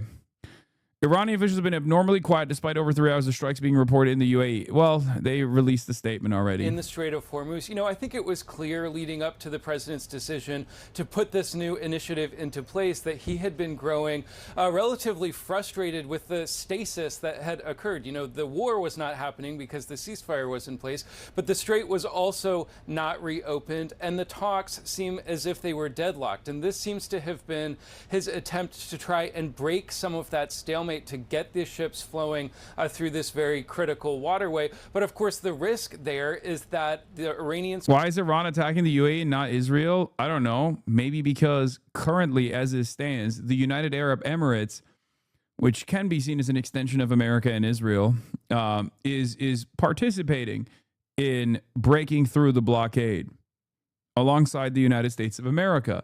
Perhaps that's the reason why the UAE is being attacked. Fire on some of these ships. The ceasefire is off, and all of a sudden, the U.S. is back at war with Iran. It had been, I think, unclear this morning what exactly Project Freedom would entail. American officials were quick to point out that this was not an escort mission. The word the president used was guide these ships through the Strait of Hormuz. Just in the last hour, we have heard from the head of Central Command, Brad Cooper, describing this as a, quote, a multiple layer effort using aircraft, using ships to sort of create a coordination cell that would allow these ships. Also, Israel did send Iron Dome batteries, apparently. An Israeli air defense system deployed to the UAE was used to intercept an Iranian missile today, CNN reports. It was recently reported that Israel deployed at least one Iron Dome battery. Bro, if I'm Ukraine, I'm pissed, by the way. Dude. Famously, if you recall, in the early days of Russia's invasion of Ukraine, Zelensky came out and was like, Mr. President, we would like to get the Iron Dome, okay? And Israel, because of its, neutral allegiance to Russia, said, fuck off. They literally refused to give Ukraine an Iron Dome or any Iron Dome batteries whatsoever. They said, oh, we can't let them fall in the hands of our enemies, Russia. So in the eyes of Israel now, the United Arab Emirates is worthy of an Iron Dome defense system as opposed to Ukraine. If I am Ukrainian, if I am Zelensky, I look at this and I go, what the fuck are you guys doing? Well, Ukraine kind of well without, though. That is crazy. You think it would not have been good to rush ship a bunch of Iron Dome batteries in especially the beginning? Are you fucking crazy? To to population centers especially? You would have avoided civilian casualties. It's crazy that Israel was like, now Ukraine, fuck you. UAE, sure, you can have some Iron Dome defense batteries. You can have some. Ow. Fuck. I just hit my foot. I'm just saying, look at the fucking priorities here. If I'm Ukraine, I'm pissed.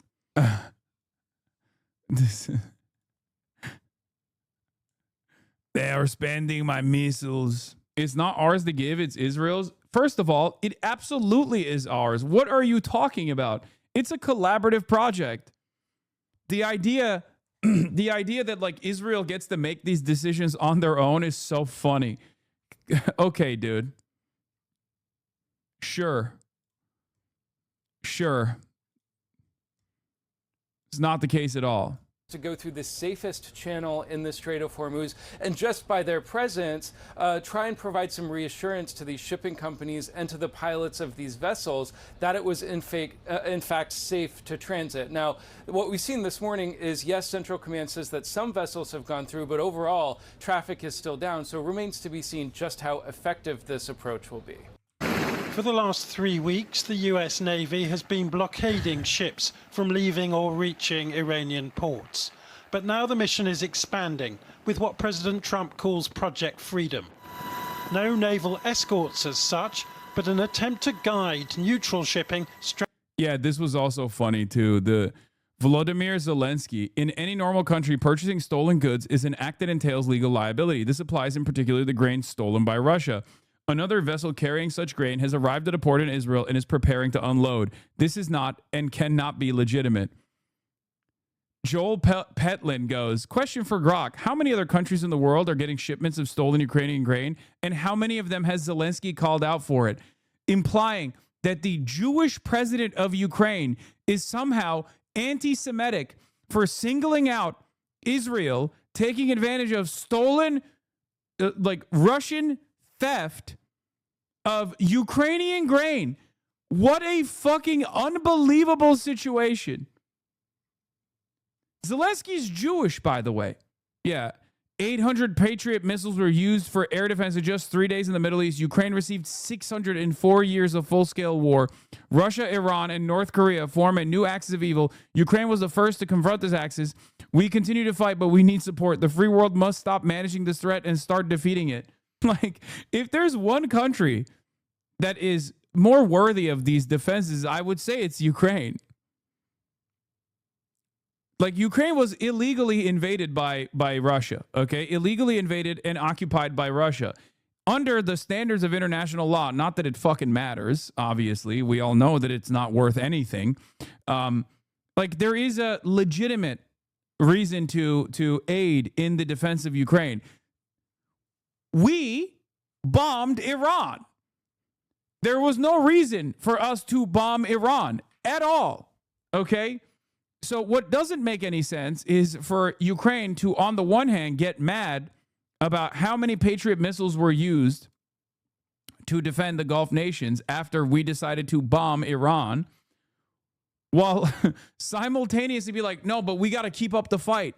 It doesn't make any sense. Israelis in general care way less about Ukraine in either direction than pro-Israel Anglophones. What you're seeing is a crazy, jilted lover's reaction from people with Ukrainian flag, American flag, and Israeli flag in the bio. But what makes this whole episode particularly deranged is that Ukraine is not even attacking Israeli state policy. They're asking to stop a private business from a corrupt transaction that has nothing to do with Israel's national interests. The disconnect I'm seeing between Hebrew language and English language Israel Twitter is utterly fascinating. I'm actually pretty optimistic that the black market grain issue will be resolved, but someone should probably look into this as well. In Hebrew, we should probably stop this, maybe boycott whatever company is doing it. In English, those ungrateful Ukrainian swine must learn their place. Why is North Korea catching strays here? Did they do something that I somehow completely missed? No. The DPRK, the Democratic People's Republic of Korea, has been aiding and abetting the Russian invasion, both with artillery, with their artillery production, because they have a lot more munitions, and now with sending of they've sent troops, a fuck ton of troops, as a matter of fact. And initially, the DPRK troops that they sent were simply used within Russian borders, but I'm pretty sure they have been also actively invading Ukrainian territory as well. It was initially sent to defend Kursk, but since then, I don't know if they're. Since then, I feel like they've been on the front lines as well. They've been captured inside of Ukraine. So they signed a mutual defense pact with Russia when Ukraine invaded Kursk. They activated the treaty and asked for Korea's help. Yeah, and I think the North Korean state has. The North Korean state has said that 1,400 troops have died in the process as well, right? Isn't it? I think it's 1,400 troops, if I'm not mistaken. Do a lot of them defect? No. What? No. Dude, that is... No, of course. No, they do not defect at all. What do you mean? The Ukrainians used to initially make jokes about the DPRK soldiers.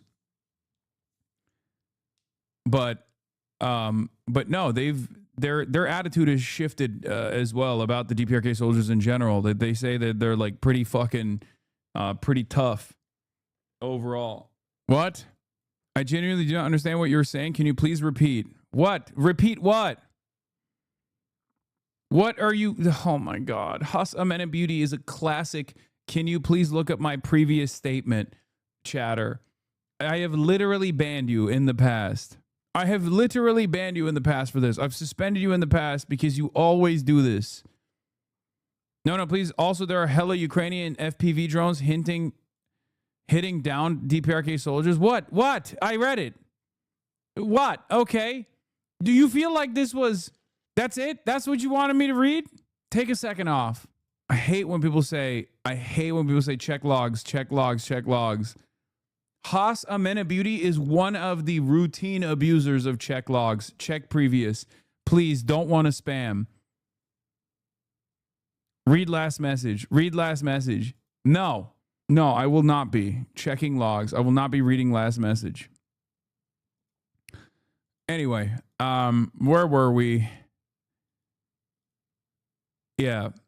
Lindsey Graham is demanding aid for the United Arab Emirates here. The combination of Iran's attack against UAE's vital infrastructure and continued attacks on international shipping, including a South Korean cargo ship, more than justifies a big, strong, sexy, mainly hard-dicked response to inflict further damage on Iran's war machine.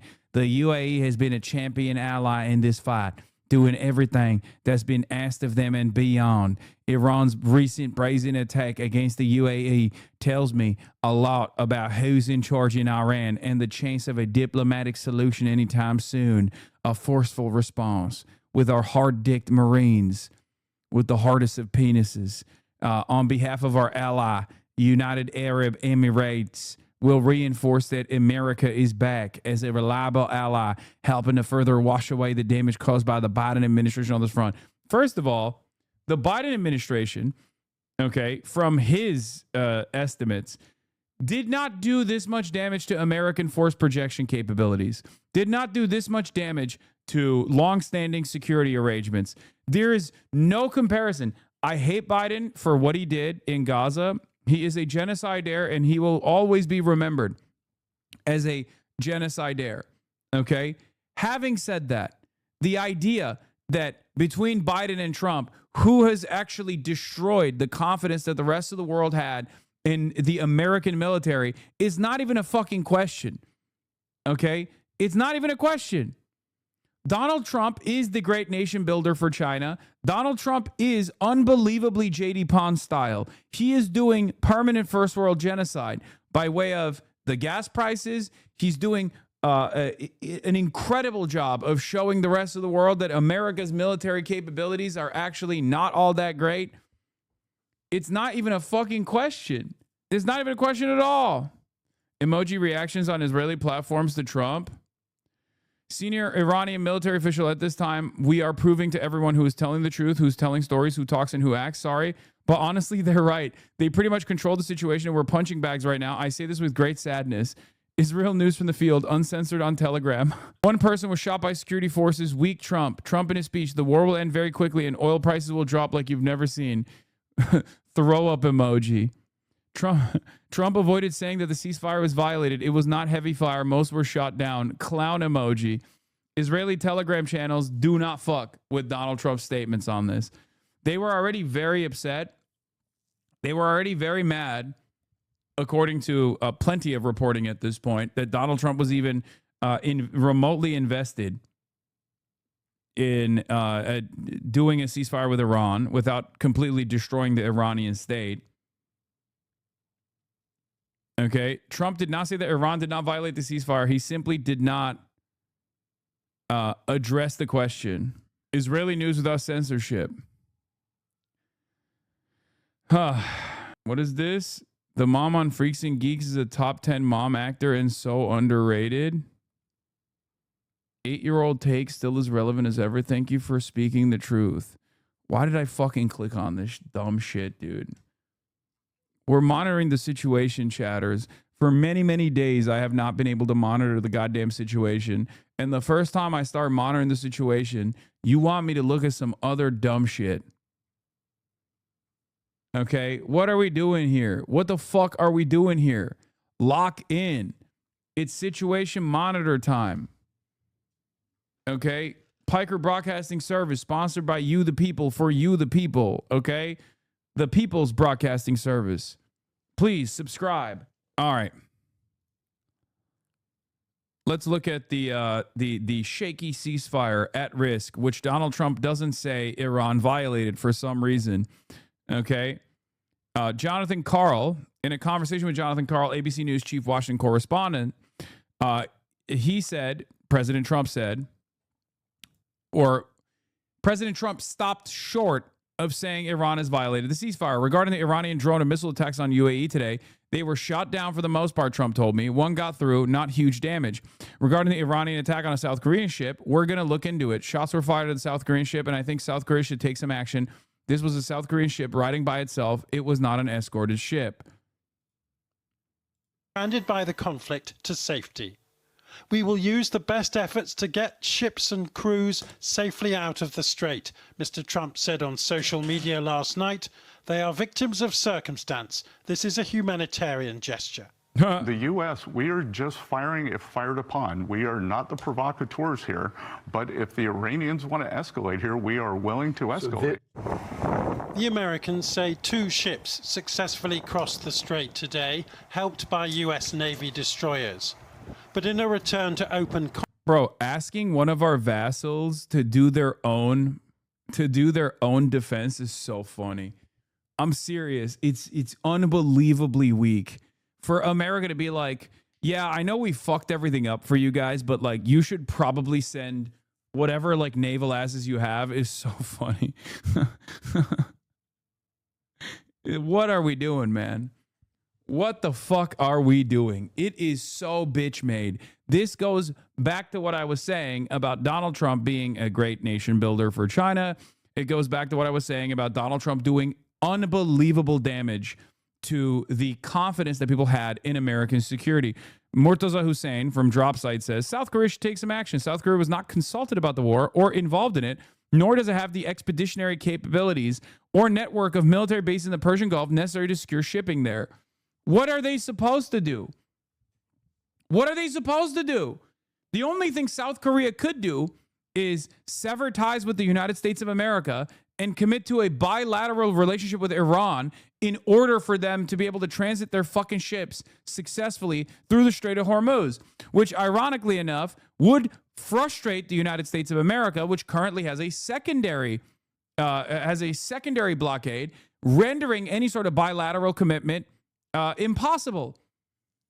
So America's secondary blockade is effectively stopping all of these other countries from actually transiting through the Strait of Hormuz by going into an Iranian port, because the American secondary blockade dictates that any ship that touches the Iranian ports, which is necessary, cannot cross through the Strait of Hormuz. That's what the secondary blockade is there to do. So South Korea can't even do any sort of bilateral commitment with Iran and go to Iran directly and be like, hey, you know, we'll purchase your oil or whatever. No harm, no foul. You think they're going to do 9/11 2.0, the manufacturer consent for this bullshit? Look, what have I always said since day one? The only thing standing in the way of America is not like, any sort of like regional superpower, any sort of great power, any sort of international power like China. The only thing standing in the way of the United States of America is its own incompetence. I don't even know if they're capable of pulling off a sophisticated like 9/11 style false flag attack. Okay, so I mean, you're asking me if that's a possibility, but I don't know. I just don't think. I don't think that America has the capabilities of pulling off a world-changing false flag attack of that magnitude. Conflict. They also said they had to shoot down Iranian missiles and drones and destroy several small boats. Iran is also accused of firing towards a South Korean cargo ship. But Iranian state television claims the Americans are lying. The other thing, by the way, is whether or not this would even be believable. I think in this current media environment, if there was a 9/11, most people would be like, oh, America did it to itself. Like, if there was a 9/11 style, like, domestic terror incident that they tried to pin on Iran, most Americans would probably look at that and go, what the fuck did you just do to us? Not Iran. They wouldn't believe that Iran did it. A lot of people would immediately blame Israel. A lot of people would immediately blame Israel, and many would also probably blame the current FBI and the current State Department. Sure, the Trump supporters would believe whatever the fuck Trump says, But look at what happened after another assassination attempt. Guy comes out, tries to assassinate the president. Immediately in unison, the Republican media goes, oh, this is why we need to build a ballroom. And everyone looks at the situation and goes, yeah, sure, bud. You tried to do this to yourself just so you could build a fucking ballroom. That no ships have crossed the strait and that any foreign forces will be attacked. Ships, their owners and shipping companies know well that to ensure their security and safety, they need to coordinate with relevant bodies in the Islamic Republic of Iran. Tonight, Iran seems to have gone further. This footage from opposition media reportedly showing a fire at an oil facility in the United Arab Emirates after a drone attack. The Emiratis say 3 Indian workers were taken to hospital.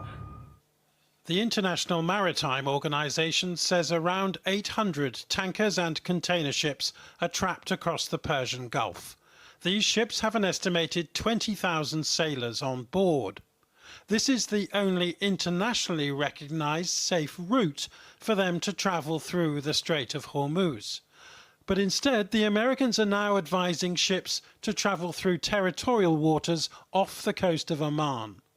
Iran's Revolutionary Guard is doubling down in response, claiming that the entire waterway between these 2 red lines is under Iranian control. So a day of tension rising in the Gulf once again, with President Macron among America's allies, no doubt worried that the 3-week ceasefire has either collapsed or is about to. What we want most of all is a joint reopening between Iran and the United States. That's the only solution that will allow us to permanently reopen the Strait of Hormuz, allow free navigation, and do so. Bro, this guy literally fucking, this guy in the United Arab Emirates is freaking the fuck out. I hear them going off. Pray for me, chat. Bro, get out of there. Get out of there. If you have the money to get the fuck out of there, get out of there. He's like, I'm in Faraja, bro. I hear the bombs blowing up in the distance.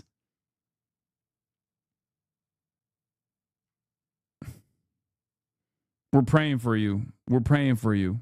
Well, I don't think you can get out of there because I assume that they suspended the flights, but without restrictions or tolls. Tonight, the United Arab Emirates are saying they intercepted 3 missiles here, while a 4th fell into the sea. The Emiratis describing this as a serious escalation to which they reserve the right to respond. Well, Kate Fisher is in Washington for us. What's the latest from President Trump?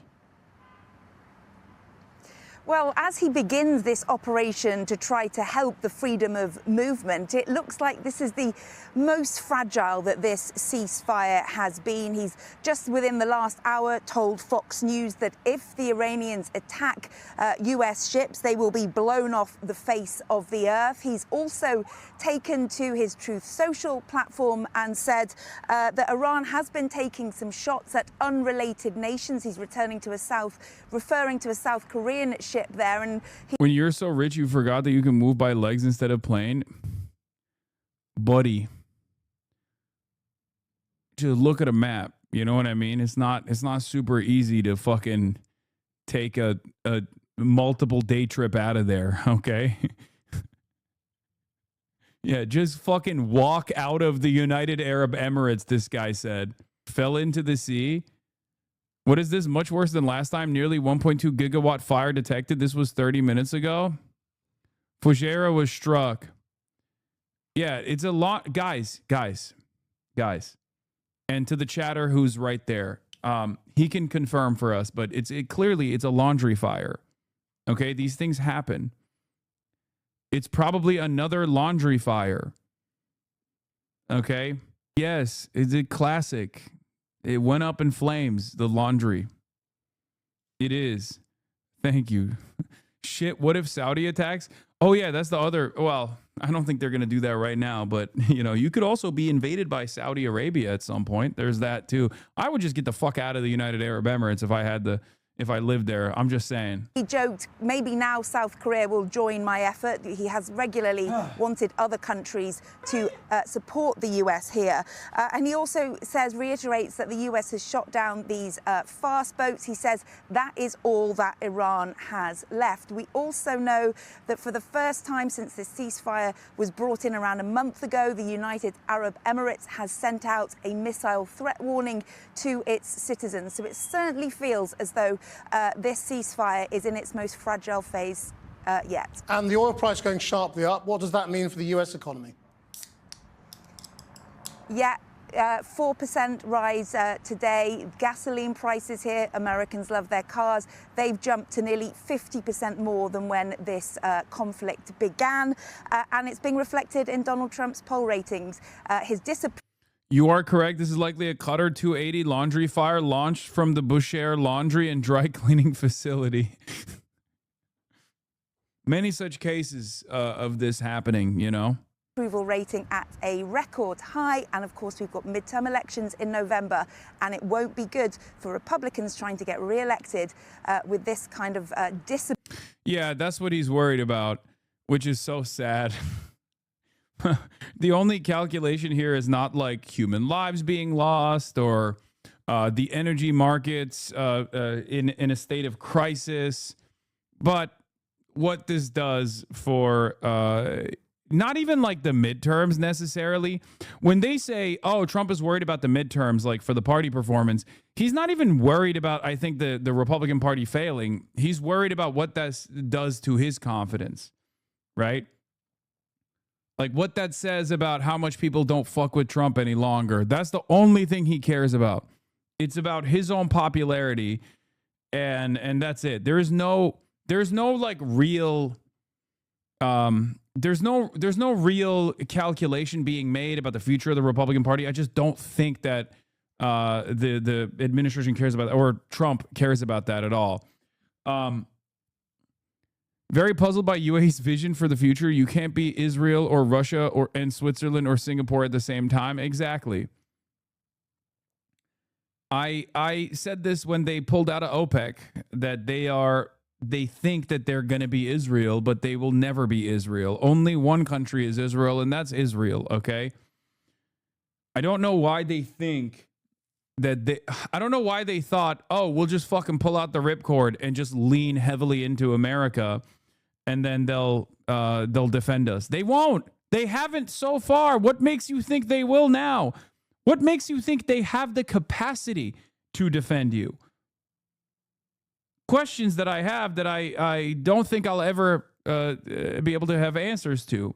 Not only do they not have the AIPAC equivalent, but like Israel was able to develop this relationship, this insane relationship with the United States of America over years and years and years of being a reliable and loyal ally and an asset. Like there's no comparison here. One leave OPEC, one singular Iron Dome missile. Yeah, we're talking about 80 years. We're talking about the Cold War, right? We're talking about pan-Arabic nationalism, which necessitated a force that could destabilize and cut through the pan-Arabic nationalism, oftentimes militarily destroy countries that were making moves that could damage America's interest in this oil-rich region. Like even by today's standards, America being an exporter of oil, they wouldn't have cared about Israel as much, right? This is before the shale revolution in America. So like there's no way that you can design a similar sophisticated relationship with the United States of America that will never exist ever again. Of the GCC states, the UAE has been the most openly aggressive about rejecting the results of the 6-week war, i.e. defeat, the most openly Israel aligned, clashing with Saudi for not supporting UAE-Israel desire for more war. The UAE has learned nothing. Yeah, it just doesn't make any fucking sense. I don't know what the hell they're thinking. It's a very dangerous gamble for them, which is why I'm telling you, if you live in the United Arab Emirates, get the fuck out if you can. If you take both this report and the Axios report about Saudi lobbying for war at face value, then it suggests that Saudi Arabia knowingly created a situation where Iran would try to kill the idea of Dubai. Dilawar Karwan says this tidbit was buried in the Wall Street Journal's report on the UAE leaving OPEC. There were also rumors that KSA was pro-war because it harmed other GCC powers, especially UAE, while leaving Saudi relatively unscathed. Have they cut a side deal with Iran? I don't think they've cut a side deal with Iran, but I think that they have had a rift. Saudi Arabia had a big rift with the UAE already, given UAE's interest in becoming the little Israel in the Gulf, and also aligning heavily with Israel. So they're trying to game it out in a way that favors them. Approval for the president. Because remember, the United Arab Emirates has been the #1 defender of Israel in this region, okay? Kate Fisher. Well, joining us now is Barbara Leaf, who served as Assistant Secretary of State for Near Eastern Affairs under President Biden and was previously the US Ambassador to the United Arab Emirates. What do you make of the situation today? Well, I think fragile is exactly the right way to describe the ceasefire. Look, there were completely, as far as I can tell, unprovoked attacks by Iran today on the UAE in several different places. One on Fujairah port export facility, and then 4. What does little Israel mean? How do I explain this to my parents? The United Arab Emirates is a part of the Gulf Nations coalition, the Gulf countries, right? GCC. The United Arab Emirates has always aligned with Israel, and have secured Israeli interests in the region, petitioned for better relationships with Israel. The United Arab Emirates also has its own regional ambitions as well, sometimes at odds with Saudi Arabia in countries like Yemen, against both Iran and Saudi Arabia. Like these countries that are vassals to American empire. Hey, Hassan, how does the UAE work? I know Saudi Arabia has princes. The United Arab Emirates is a collection of, I believe, 7 emirates, right? Is it 7? I can't remember the exact number, but they're like tiny micro states that are all under the banner of one emirate, okay? They're all monarchies. That's how it works. There's one top guy. There's one top guy that controls all 7 of the tiny nations within this tiny nation. And that's it. Yeah, there's 7 emirates. Each has an emir, and they have a council together. But Abu Dhabi's emir, MBZ, dominates the rest. Makes the final decisions for the rest of them. UAE is a part of Israel. Tasnim. An Iranian military official warns that if UAE becomes a pawn of Israel and takes action, Iran will respond forcefully, adding that Emirati interests could become targets. The official adds any escalation would trigger a broader response, with Iran no longer exercising restraint and potentially treating UAE as a part of Israel in this conflict. Truth nuke, but it's all, some might even say it's been there all along. Some IRGC commanders have already said that they want to kill the idea of Dubai, openly stating that they want to destroy the United Arab Emirates, basically. And that's part of the reason why they've been pummeling the UAE, because the UAE has been an extension of Israel in the region for a decade at this point. Cruise missiles directed towards the UAE, which they were fortunately largely able to intercept. Then you've got the random attacks on different ships, either trying to exit the strait or just off the strait. Right. But, Iran is saying Trump's trying to break the blockade. That's why they're responding. I mean, the brinkmanship on both sides is very alarming, isn't it? I mean, we're very close to a return to war. Of course. This is definitely on the upswing towards an escalatory cycle on both sides. But what I guess what I'm pointing out is that Iran made clear how it will respond. It shot cruise missiles towards the UAE, which had nothing to do with this. The U.S. Navy trying to clear a way for ships transit. I know one of those ships that transited because I was conversing with a captain on one of them. So like people who are asking, what about Azerbaijan? They're like the UAE too. Azerbaijan is a relatively new player in all of this. Azerbaijan is also an extension of Turkey. And Turkey plays ball with both sides.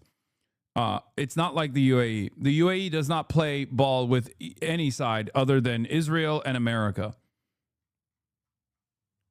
So Azerbaijan is not like a serious player at all. They're just an energy provider to Israel, and they're mostly just an extension of Turkey's interests. And they're like a junior partner to whatever Turkey's ambitions are in the region. So they get most of their notes from Turkey. Azerbaijan is thick as thieves with Israel, Western intelligence, and Turkey. Erdogan very publicly called on Azerbaijan, to avoid getting sucked into the U.S.-Israel war in Iran after a handful of Iranian drones hit the Nakhchivan exclave. Iranians at the border of the city of Julfa, northwest Iran, saw 6 drones moving towards east and center of Iran, each 2 minutes apart. Julfa borders with Azerbaijan. Yeah. So they're not going to behave in a way like the United Arab Emirates is, and they haven't behaved in a way like the United Arab Emirates has so far. It's not good for Turkey, nor it's good for Iran to also broaden this regional conflict and bring Turkey into the fold as well. So they're not going to do anything. It's not beneficial for Turkey. Erdogan does have like a crumb of sovereignty here, even though it is a vassal. Erdogan and Turkey is a NATO country. It's a vassal for that reason. But Erdogan does have some semblance of sovereignty and will make decisions that keep Turkey out of this broader conflict. And that is what's going on so far. Turkey has no interest whatsoever in participating in this war against Iran. Israel wants to Gaza Turkey. What do you mean? Israel will not be able to Gazify Turkey. Turkey is not Lebanon. Turkey is not Hezbollah. Turkey has the second largest standing military and its own indigenous military industrial complex. It's the largest military in Europe, if you want to call Turkey a part of Europe. So there is no comparison. It's a fucking giant country, almost the size of Iran by population, and has a standing military. It doesn't have striking capabilities like Iran does, but it has a much more competent actual fucking military force. How many New Jerseys is Turkey? I don't know how many New Jerseys Turkey is. Turkey gets clapped if they don't create an underground drone program. Saddam also had a standing military. True. But again, America supports Turkey. It's a profoundly important military base for the United States of America in the region. It's a partner that plays a huge role. Without Turkey, Syria and the Bashar al-Assad regime would not have been toppled, okay? It's totally fucking ridiculous. Like, Turkey plays a major role in America's interests in the region, a bigger role than Israel does. It's also a NATO country. Turkey also, given its fake sovereignty, can play the role of a mediator between Russia and America at times. Turkey always plays both sides. But never forget, we're talking about a country that has American nukes inside of American military bases inside of its national boundaries.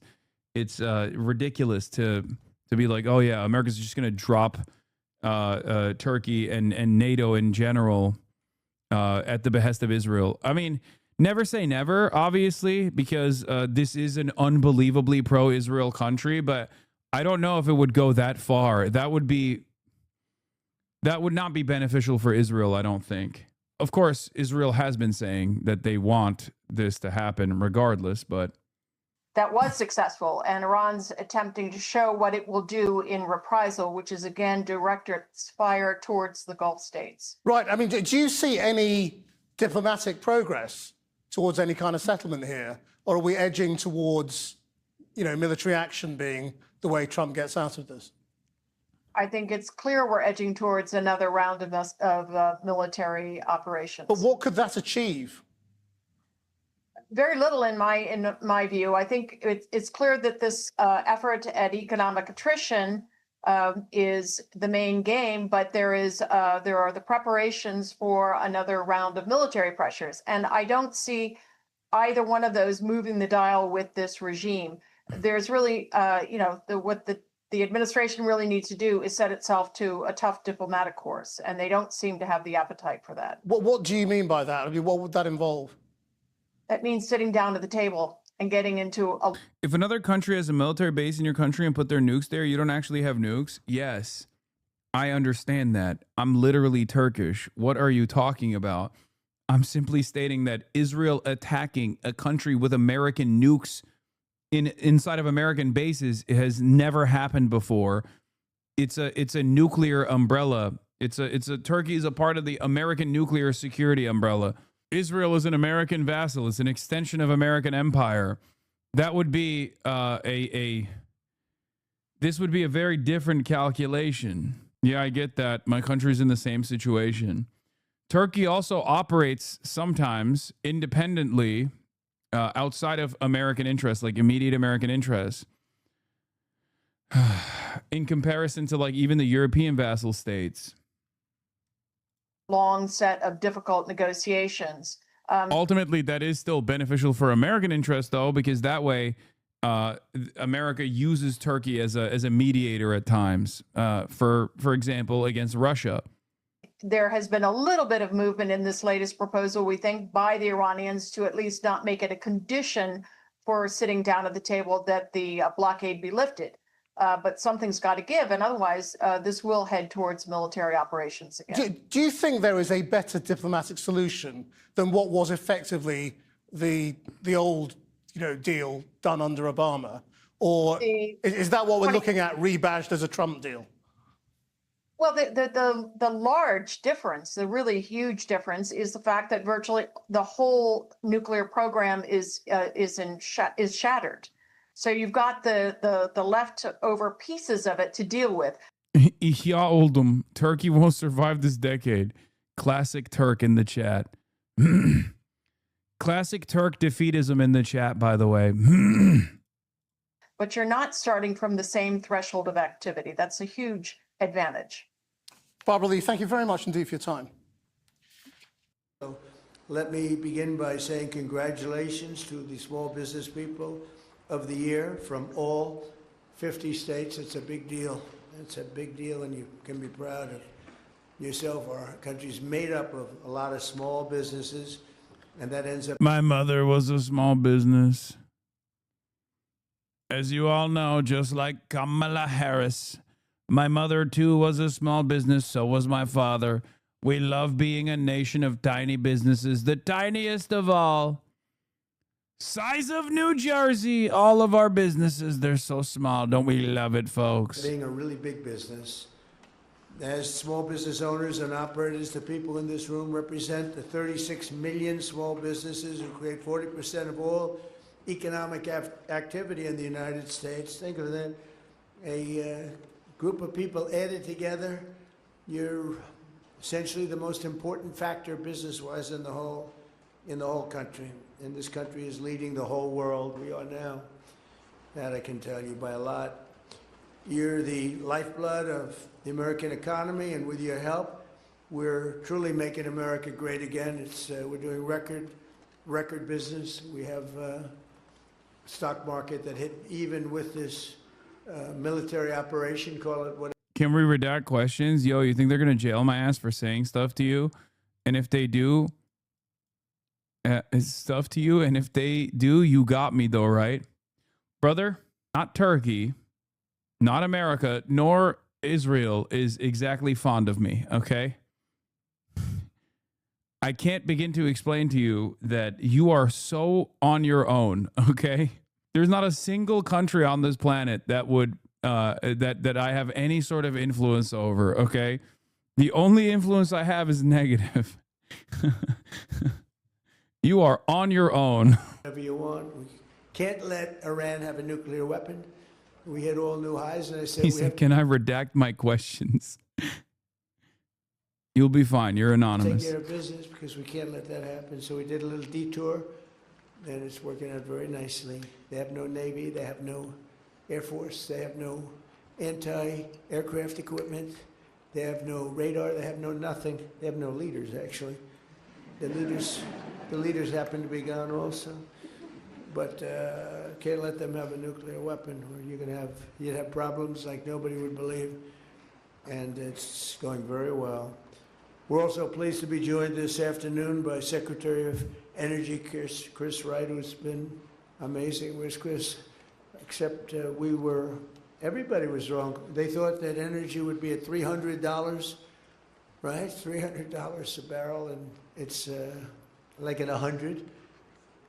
And I think going down, and I see it going down very substantially when this is over, Chris. And I think very rapidly too, at levels that you've never seen, because there's a lot of energy out there. Ships all over the world that are loaded up with it. They can't do much with it because they got kidnapped by a pretty evil place. But we're taking care of it. So it's day 66 of the Iran war. The Strait of Hormuz is closed. Oil is not flowing freely. The US blockade shown here is still in place amidst a battle for who is actually in control of the Strait of Hormuz between Iran and America, amidst loads of claims and counterclaims. Today, Iran issued a new map showing the boundaries of where it claims it's controlling the Strait of Hormuz, either side of Oman. They also claimed that they'd fired 2 missiles and struck an American warship, although counterclaims eventually, although this was just off the coast of Jask outside that area, but the Central Command turned around and said that nothing had been struck. Iran modified their language after that. US command had also claimed that 6 of the fast patrol boats that Iran has been using were blown out of the water.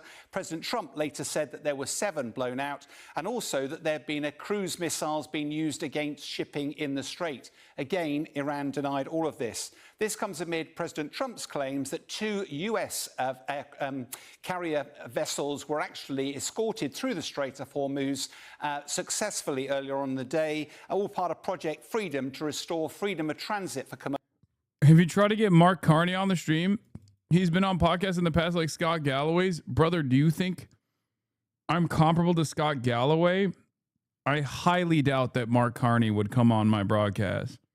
I mean, I open invite if he wants to, but I don't think he would be down to do that. I'm going to be honest with you. Commercial vessels through this area. Again, Iran denies that this was achieved. All of this is designed to relieve the 2,000 vessels and allegedly 20,000 seafarers that are actually trapped in the strait, in the Gulf of Oman. But US Central Command, how are they actually going to police this new operation? Well, they've got a number of assets they claim to be using, 15,000 troops. There's a Marine Expeditionary Unit in the region. Probably that's where they're going to come from. You've also got aircraft carriers like the Lincoln mounting fighter jets, not only off the carriers, but also off land basing, and then missile destroyers in the region as well. The threats are quite significant. One of them is obviously anti-ship missiles provided by China. They can be deadly. That's why you've got the missile destroyers in place, but also the fighter jets that will look to target the launchers as well. We've also had reports that cruise missiles are being used, again the destroyers, but these are very easy targets relatively for the fighter jets to take out. But the big threat is these fast patrol boats, numerous, often packed full of explosives. And as we can see a couple here, and we'll see a bit later in the shot, significantly more, they can be incredibly dangerous. But if you remember, for the Somali pirating activities, they were very quickly solved by putting armed personnel on board the commercial shipping, because that's a stable platform, soldiers with machine guns. It's relatively simple, but the fast patrol boats have no answer for that. That's almost certainly how the Americans dealt with this threat earlier on. The key issue, though, for all of this is time. If we look at the Strait of Hormuz map, you've clearly got the blockage of the minefield. We're still not sure how many mines are actually in there, but that forces any shipping to go up to the north, just south of Iraq Island and back again. That puts it very close to Iran and therefore a very high threat. It's also, if you're going to get 2,000... In politics, I don't think you're comparable to Scott Galloway, but in region audience size, yes, you're comparable. No, I have a bigger audience than Scott Galloway does, but that doesn't mean anything because Scott Galloway is safe. Scott Galloway is like a known entity in liberal circles. He's like a well-respected liberal. Scott Galloway also is like kind of pro. I mean, not kind of, is pretty pro-Israel too. That's another huge deal there too. So like, Michael Fusco Art, support your PBS. Thank you. Michael Fusco Art with a 69 tier 1 gifted subs. Thank you, Michael Fusco Art. Thank you for supporting your independent media. 69. Nice. Vessels out, even if you put them relatively close together, it's probably about a week's worth of transit, 24/7, incredibly risky. And you have to remember, Iran doesn't have to hit all of them. It only has to hit one, and suddenly confidence in this project will be undermined immediately. But for now, yes, Iran has to hit an American ship. Like Iran, if Iran wants to establish full tilt military deterrence, it has to hit an American naval asset. Like that would be the ultimate military deterrence in the Strait of Hormuz. If they were to get a successful strike on an American naval carrier, naval asset, then it's unbelievably over. It's more over than it's ever been. They're saying that they have done so. They're saying that they've done so already, but you need to have a clear image of it. You know, without that, it doesn't mean anything, because if they've been able to hit an American asset, if they've been able to hit an American asset here, it might deter America from continuing military operations. But if it's just like a minor dent or something, they could just like write it off as a laundry fire, right? As they have done so in the past. So that's the situation. All right. Let's look at what Trita Parsi had to say to Drop Site News. Trump snatched defeat from the jaws of success. Dr. Trita Parsi, Iran expert at Quincy Institute, friend of the show, told Drop Site that Trump squandered a ceasefire that disproportionately favored the United States. Trump really snatched defeat from the jaws of success because the ceasefire actually disproportionately favored the United States, Parsi said. Without resuming the war, Trump could have alleviated pressure on global energy markets, eroded Iranian leverage, and drawn out a negotiating process without immediately lifting sanctions, one of Tehran's core demands. Instead, he escalated.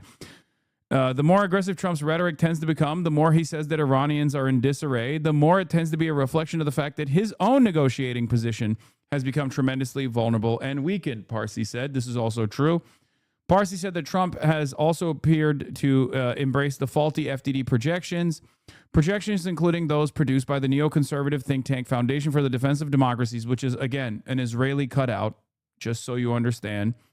Initially started as under the name Emet, Hebrew for Truth, in 2001. Its stated purpose for Foundation for Defending Democracy was to defend Israel's interest in America, okay, to launder Israel's reputation in America.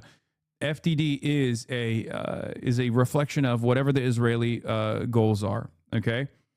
And they are inside of the administration. It's Benjamin Netanyahu's own personal think tank, and they have FDD guys that are in the negotiations rooms now. As this past week, Donald Trump hired someone from FDD to sit next to Witkoff and Jared Kushner. So it's totally ridiculous. But yeah, FDD, in the interest of advancing Israel's goals here, is going to sully any kind of negotiation process that might be implemented and continue feeding bad information to the United States of America. And we all know how that fucking worked so far. FDD has convinced Trump that his naval blockade would bring a weakened and more pliable Iran to the negotiating table. Trump began claiming that Iranian oil infrastructure was on the verge of catastrophic failure. On what Trump is actually seeking, Parsi said, I think Trump is looking for some sort of spectacular military action that is not necessarily successful on a strategic level, but on a tactical level gives the impression that he has dominance, escalation dominance, and control, and then go to the negotiating table and strike a deal. The Iranians are not going to allow him to get that. It may actually prove to be a blessing for the Iranians if Trump resumes military attacks, Parsi said. Is Sarah Longwell coming on the broadcast? No. What? Where is this coming from? What? Did she even indicate she wants to? I would love that. Why are you spamming this? Anyway, Iran still has escalation dominance in this scenario. On the contrary, I think the Iranians have now further honed their strategy. They are more confident about exactly what they can achieve. Parsi said Iran would likely expand attacks in the Gulf, particularly targeting the UAE, Israel's closest Arab ally. The report was published just before the U.S. attacks on Fujairah, UAE, were confirmed later in the day on Monday. On Trump's China visit scheduled for May 14th, Parsi said, economic pressure is the only news that seems to impact the White House. The only thing that reaches him is how bad the economy is going. It used to be markets and munitions, and now it's markets, munitions, and midterms, right? Like domestic pressure coming from inside of, or domestic pressure coming from the Republican Party's future, domestic pressure that impacts Trump's popularity, domestic pressure that is increasing as a consequence of prices for the average American consumer at the gas pumps skyrocketing, right? The only thing that reaches him is how bad the economy is going and how much of a problem it's going to be for him if he has to show up in Beijing and face the Chinese from this utter position of embarrassment and weakness. Hold on. Let me get back to it real quick. Where the fuck is it? Oh, here. He still has this false illusion that the blockade, one way or another, is going to deliver him the type of victory that will rewrite the entire history of these last 7 to 8 weeks. If he goes after Iran's exports to China, he will not only escalate this regional conflict into a global conflict, but he will further push up oil prices, which will backfire faster on him than it will backfire on the Iranians. On Iran's emerging toll system, Parsi said that while some countries may balk at the idea of paying tolls to Iran, eventually they would accept this as a new norm. At the end of the day, they need their oil and they will pay the fees. And the Iranians are going to use the fee collections, not necessarily as something that replaces all income, but something that forces countries to reestablish financial connections with Iran, countries that otherwise had left the Iranian markets as a result of U.S. sanctions, he said. Now the Iranians have leverage to push them back in. And that is of tremendous value to them to be able to make sure that they have these connections. This is precisely the reason why I said from the start that America's interest in adding the European partners into the fold was not to have them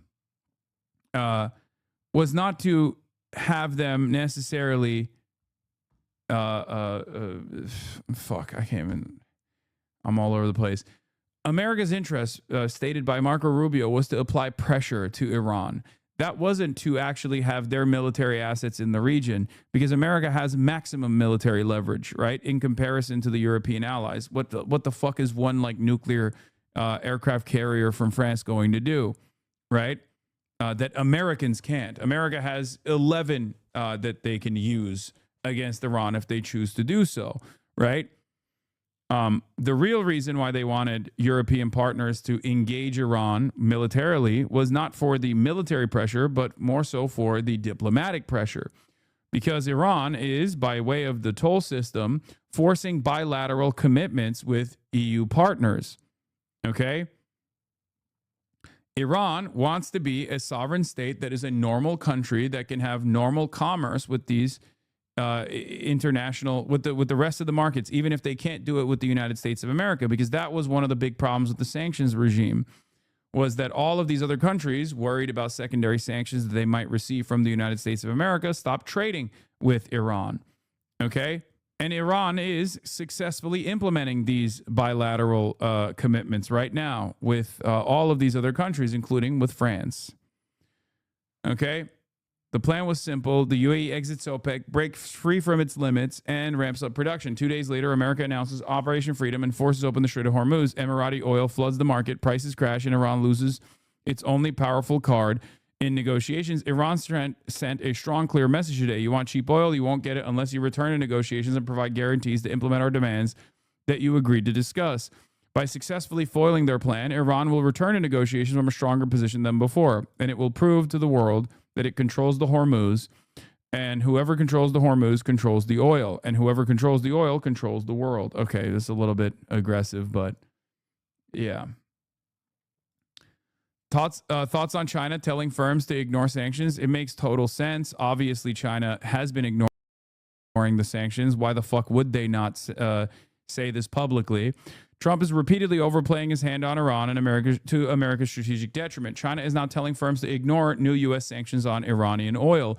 Per Bloomberg, this signals a far more aggressive stance from China and risks pulling global banks into a U.S.-China standoff. You don't want to have this conversation because Donald Trump did not successfully decouple the rest of the world from China. That was the goal of the Liberation Day tariffs, if you recall. But that failed. Okay? That fucking failed. America had to buckle under the pressure. And therefore, America does not have the capacity to force other countries to no longer trade with China. China is still the manufacturing hub of the planet. Explainer why China decided this time to directly resist latest U.S. sanctions. Trump in his eternal wisdom all but forced them to. Huge news in China today since Besant actually sanctioned larger entities this time. Hengli is a huge deal. China is entirely willing to fight economic war over this from what I can see. I will now talk about why Hengli is a big deal and why the Trump admin stepped over the line. Yeah, this was China invoking the blocking statute for the first time. China's Ministry of Commerce has for the first time activated its 2021 blocking rules, ordering all Chinese firms and individuals not to comply with U.S. sanctions targeting 5 independent Chinese oil refineries accused of purchasing Iranian crude.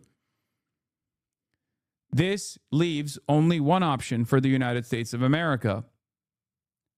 Either the United States of America now will forcibly overtake Iranian oil tankers that are slated to arrive at Chinese oil refineries, or they just have to back away from it. America, that has had a terrible time so far trying to militarily dominate Iran, a much smaller country than China, now has to go up against the manufacturing base of the entire planet. It's not going to happen unless they're fucking insane. And, you know, the reasonable option here is to back the fuck away. But also, the reasonable option has always been to also negotiate with Iran. The reasonable option was to never bomb Iran. But America never takes the reasonable option. So I don't know. Like the logical steps to take here is not to add a secondary blockade, which America did. The logical step here would be to de-escalate. Okay? The Mersh and Trita Parsi. Look at the situation that Trump is in. He is facing abject defeat. I mean, we can This put is goat lipstick talk. on a pig. This is total goat talk. Oh my God. All my goats. All my goats in one place. Trita Parsi and the Mersh. Oh my God, the Mersh and Trita Parsi. What the There fuck? were limits to what you could do in that regard. He lost. This was a colossal blunder. And really what's going on here is whether or not he is going to accept defeat. Mersheimer, please, I'm begging you to come on the broadcast. I love you. Please, please, you are my goat. Why won't you come on the broadcast, Mersheimer? Project Mersh. How do I not have a single fucking student of his in my chat? How? How is that possible? What the fuck are you guys doing? Actually, what the fuck are you guys doing? Get to work, chatters. Why do I have this clandestine network of parasocialists out there all around the world, and definitely in the United States of America, specifically in institutes of higher learning? How is this even remotely possible that I haven't had one fucking student of the Mersh go up to him and be like, Mr. Mersh, we really would like for you to collaborate with Hasanabi Piker. It doesn't make any sense. Contact Jeffrey Sachs. He knows Mersh. It's embarrassing to fucking ask Jeffrey Sachs to be like, hey, can you put me in contact with the other goat? You are my goat, Professor Sachs, but I have another goat professor as well. Question is, why/how are you not trying hard enough to get him on? We are. We've been emailing him. He doesn't respond. And I don't even know why. We have emailed him a couple times at this point. I don't think he looks at his emails that much. Become a professor and you can talk to him professor to professor. I am a professor. Dr. Jihad. Remember Dr. Jihad? Professor of jihadology. Okay, PhD in racism. You know this already. Doctorate in jihad and I'm a professor of racism. I got a PhD in it. Events in Hormuz from Sayed Abbas Araghchi, another person I've tried to have on the broadcast, but he's definitely a little bit busier than Mersheimer. Events in Hormuz make clear that there's no military solution to a political crisis. The talks are making progress with Pakistan's gracious effort. The U.S. should be wary of being dragged back into a quagmire by ill-wishers. So should the UAE. Project Freedom is Project Deadlock. I mean, this is about Israel. He's basically saying, like, don't fall into the trap. You need a student's recommendation. Open Presence! Oh my God. Open Presence is back, dude. Is the Strait open now? Is that what that means? Open Presence, thank you for the hundo. Trump foolishly, once again, went with the advice of the Israelis, put on a blockade, and now he's hurting more than the Iranians are. So the status quo suddenly is actually not as bad for the Iranians, unless, of course, he does something else that gets him out of that situation. Hello and welcome to Switzerland. I'm Tom Switzer. Always great to have your company. And our guest today... That is not the voice I was expecting from this fucking guy. Trita Parsi from the Quincy Institute in Washington. Hi there, Trita. Good to see you, Tom. And Professor John Mearsheimer from the University of Chicago. Always great to see you, John. And great to see you, Trita, and you, Tom. Now, President Trump has said today, that's Sunday, May 3, that the US would start guiding commercial ships through the Strait of Hormuz where they've been trapped. Is he going to play this music the entire time? Because I genuinely don't know if I can watch this if there's like high intensity music playing in the background. Or no, Professor Mearsheimer. Hello. Trapped. John, your thoughts? I don't know how he can do that. What's he going to guide him out with? I would think they would have to be military ships. What else could he, the president, use? And I think there's no way that he can put military ships in the Gulf without them getting sunk. If he could put military ships to escort tankers or cargo ships out of the Gulf, he would have done it a long time ago. Why would he be waiting until now? The other thing is he has a limited number of destroyers, and almost all those destroyers are used for the blockade, the U.S. blockade. If he takes those destroyers from the U.S. blockade, sends them into the Persian Gulf, they can't run the blockade anymore. Plus, if they get sunk to the bottom of the sea, then there are hardly any destroyers left or naval assets left to execute the blockade. So it's hard for me to see what he's doing. It could be that he's trying to provoke the Iranians, and he wants to make it look like the Iranians are responsible for restarting the war. I do believe, although he does not demonstrate this publicly, that President Trump is desperate. I think that he and his advisors understand they are in deep trouble. And I think J.D. Vance is playing a key role in getting this message across to them. And I think they know, because the blockade only works in the long, long term, they have to do something else beforehand. And they, in the Trump administration and their acolytes in places like the Wall Street Journal, have been talking about starting the war up again in tandem with the blockade.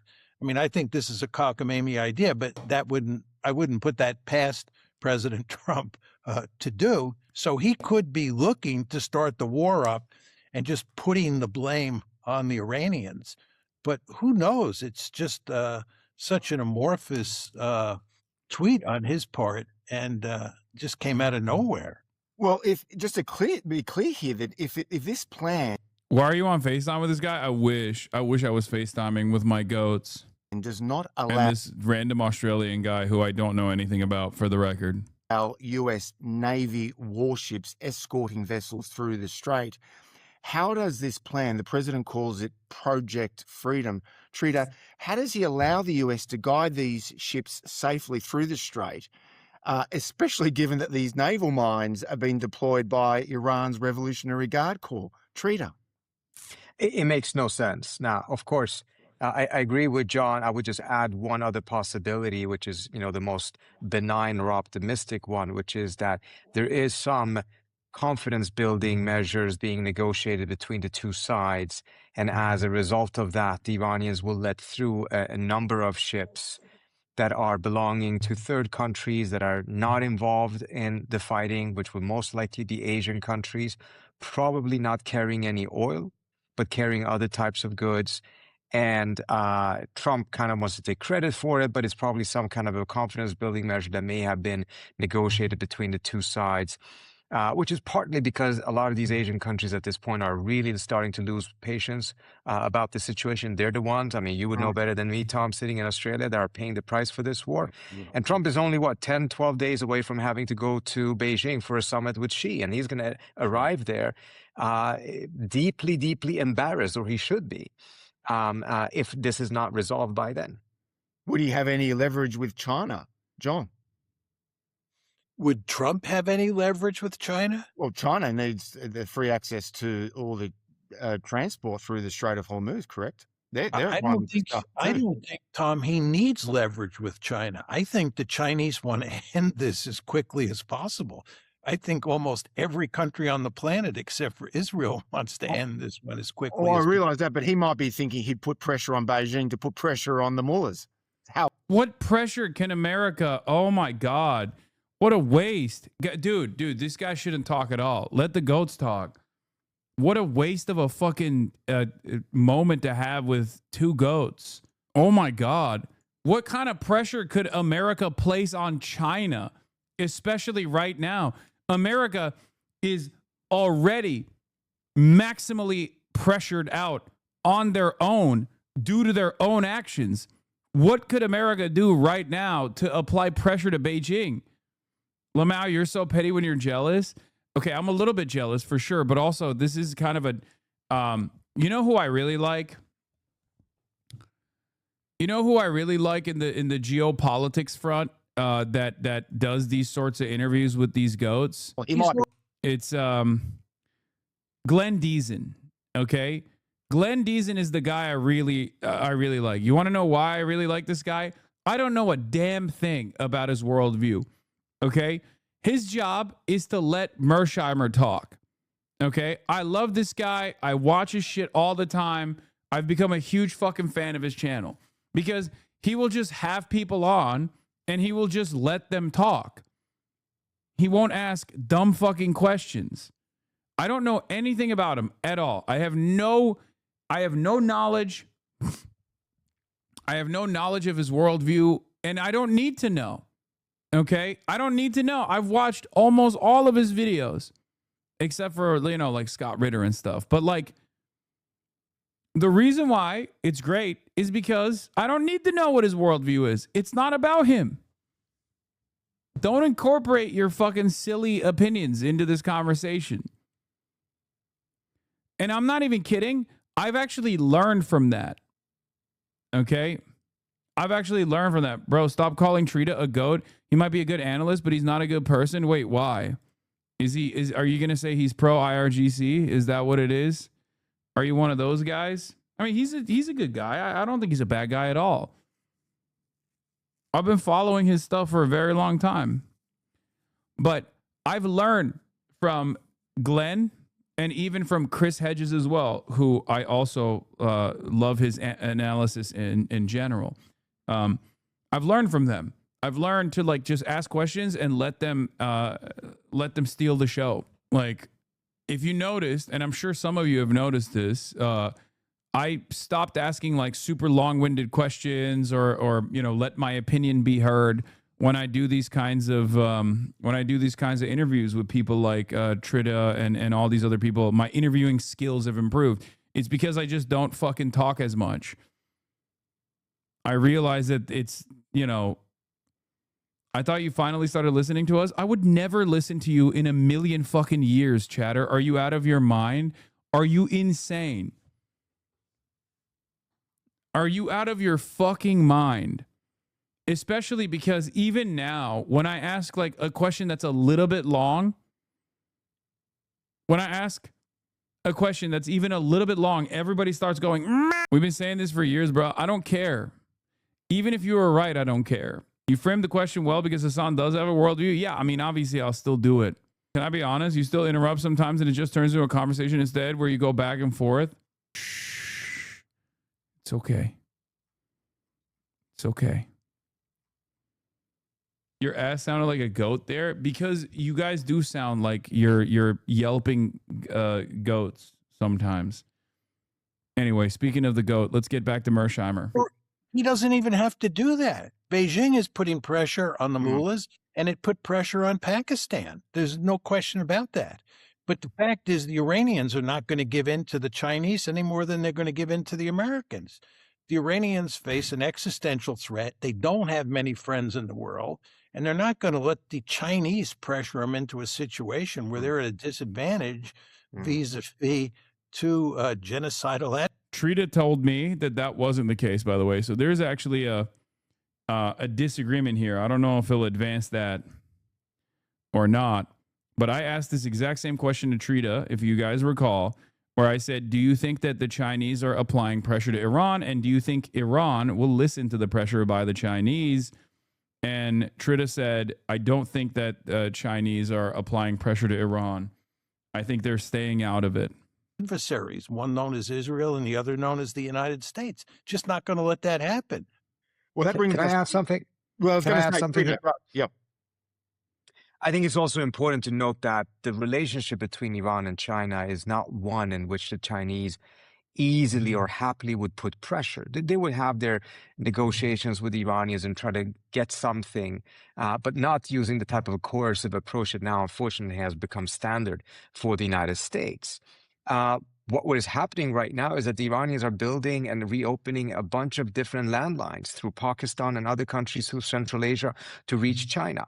And this is done in collaboration with the Chinese. The Chinese announced just yesterday that they're not going to accept any interdiction by American ships in the Indian Ocean of Chinese ships carrying Iranian oil.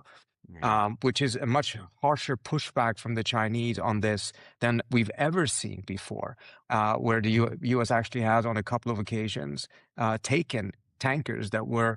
Imagine scoring a three-way interview with Mersheimer and Trita, choosing Pirates of the Caribbean score intros and on them, and then immediately asking if China secretly likes this war. Yeah. Carrying oil that the Chinese already had purchased. Hasan, important. I dreamed about Mersheimer changing his opinion on the USSR and on Marxism-Leninism. When I woke up, I thought it was a YouTube video and tried to put it back on and increase the volume on my phone. When I realized what happened, I closed my eyes, laid down, and envisioned myself pressing a big play button on my phone, and the dream continued. Needed to share this with the world. Thank you, Cucumber Skin Harvester. What an insane thing to reveal to this chat. I emailed him for you. Hello, as a fan of Hasanabi Piker, who's one of the biggest and most vocal fans of the Mersh, I am reaching out in hopes of aiding in uniting these two titans. Hasan has endlessly expressed his admiration for President Mersheimer and says he dreams of having his goat on his broadcast. Thank you for your attention to this matter, a concerned fan. He's never going to come on now. We're fucking cooked, dude. What a ridiculous situation. I'm never meeting him now. What have you done, man? So I think you're seeing a toughening position by the Chinese vis-a-vis the U.S. And behind the scenes, I'm sure they're having some tough conversations with the Iranians. But that one is nevertheless more collaborative and kind of solutions-oriented than what we saw from the Chinese, just pushing straight back against any idea that the U.S. would be able to take any of their ships. And yet, meanwhile, Trita, it's been reported that Tehran's put forward this three-phase proposal. You've called it a grand bargain. Tell us more. So this is a proposal that has been reported in a couple of outlets. Some elements of it, I also mentioned in my Substack post, I didn't find entirely convincing. So I don't think the entire package is necessarily accurate, but I think it probably carries the contours of what the Iranians have put forward. It would be a three-phase proposal. What was really striking, first of all, it is that the Iranians really are looking for not an end to the hostilities, not an end to, not just a cease. Exotic blue-eyed blonde. Don't worry, Hossie. I'll just send him a titty pic to make up for that crazy message. Do not do any of this. Oh my God. Stop. Ceasefire, not even an end to What the the war. They're fuck? looking for an end to the U.S.-Iran conflict of 47 years. What the hell is wrong with all They're of you? looking to make sure that there's not only a non-aggression pact, but also something that is embodied in international mechanisms to ensure that the war doesn't restart, which suggests that this had to The goat Mersheimer is happily married to his wife, be codified at a minimum. Madam Professor Mersheimer. In a UN Security Council resolution, and that they want the Chinese and the Russians to be guarantors of it. When you look at the language that was released. Interestingly enough, they're putting an end to the war at the very first phase. The reason I thought that was interesting is because if that happens, then in the next phase, when they're supposed to negotiate the nuclear deal, the Iranians don't have that much leverage. They have their nuclear assets. But we've seen that the nuclear assets are no longer sufficient to compel the U.S. to give any major concessions to the Iranians.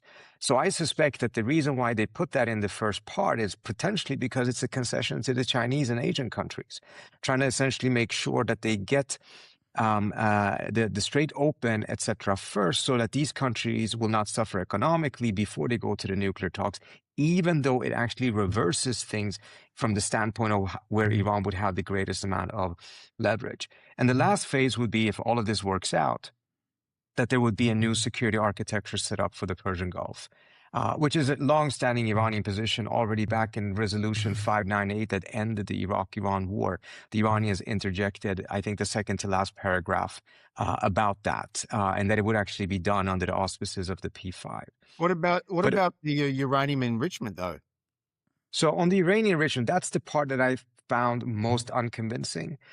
For instance, it said that it would be either downblending or giving up the 60%. I think giving up the 60% is probably unlikely. Downblending is what it was supposed to happen in the Geneva proposal that Trump didn't accept, even though he should have. They're saying a moratorium of enrichment for 15 years. I find that unlikely. I can see a scenario in the Geneva proposal. The Iranians essentially, together with the Omanis, agreed on this idea that they would only enrich uranium for specific needs. How do you think the China meeting goes? Like, what are the outcomes in your assessment? I don't think the China meeting happens. I might be wrong about this, but if Donald Trump goes to China right now, he's fucked. With the way that the situation has unfolded, especially when he did this hasty military operation again, where he's escalating against Iran and Iran is escalating, following America up the escalation ladder.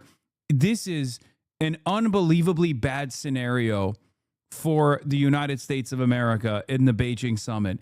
I don't think that it's going to happen. It's 10 days. Yeah. Trump has 10 more days until his scheduled visit to Beijing. It's supposed to happen in 10 days on May 14th. He could either cancel the visit for a second time, which would make it seem like he's completely lost control over the situation, and really, as I talked to Trita as well about this, really frustrate the Chinese, because remember, they already hit, they were supposed to do this, and they already hit an extension on it. Okay, so he can't even cancel twice, because it's a really fucking bad situation. If he pisses off the Chinese one more time, I mean they're always in favor of stability, but it's an admission that America has lost control over the Strait of Hormuz. I don't even know what the fuck he's planning on doing here.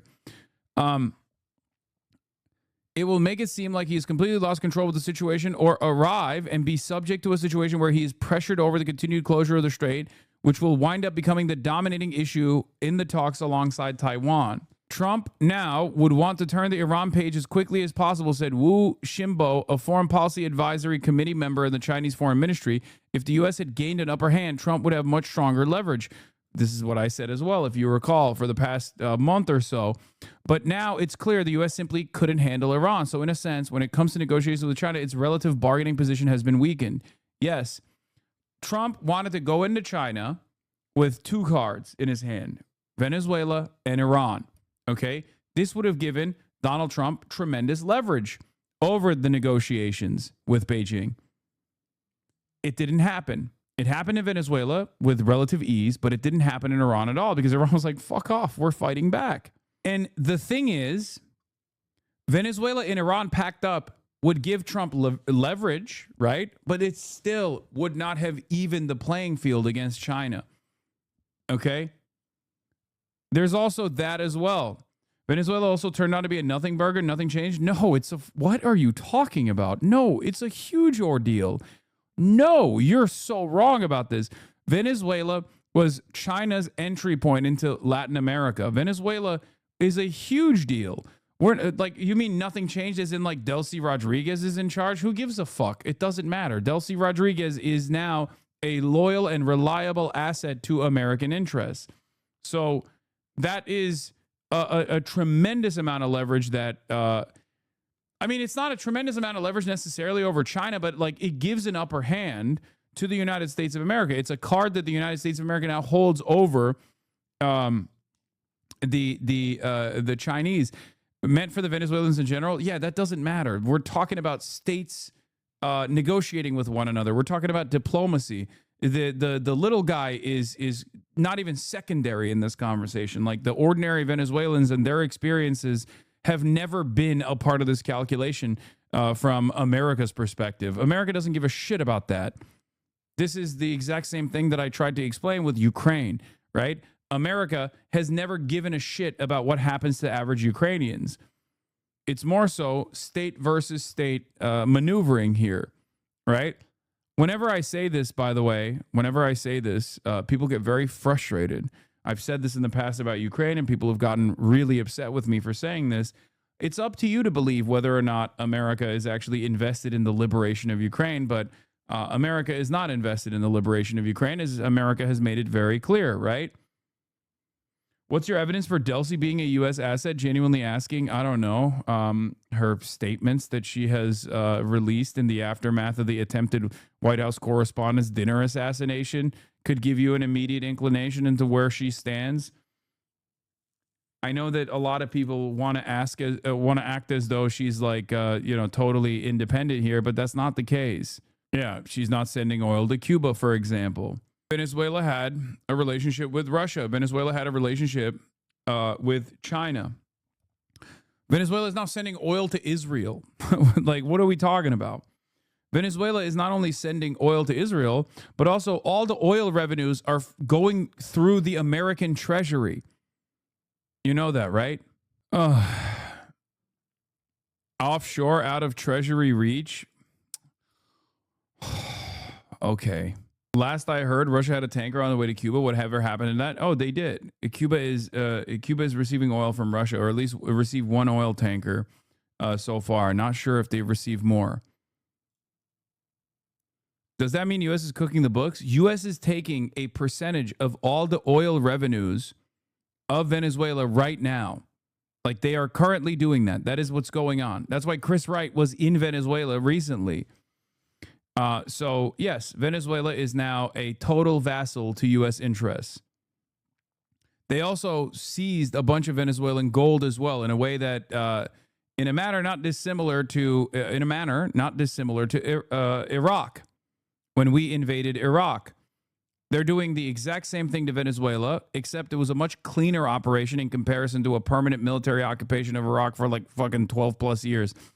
So that's what's going on. Venezuelan oil will be refined in Venezuelan refineries that were previously owned and operated by American corporations, as was the case before the nationalization initiatives. It is basically, so much for the Bolivarian Revolution. Sad to see. Oh no, they have wound back many of the gains in terms of autonomy that the Bolivarian Revolution had. We did that.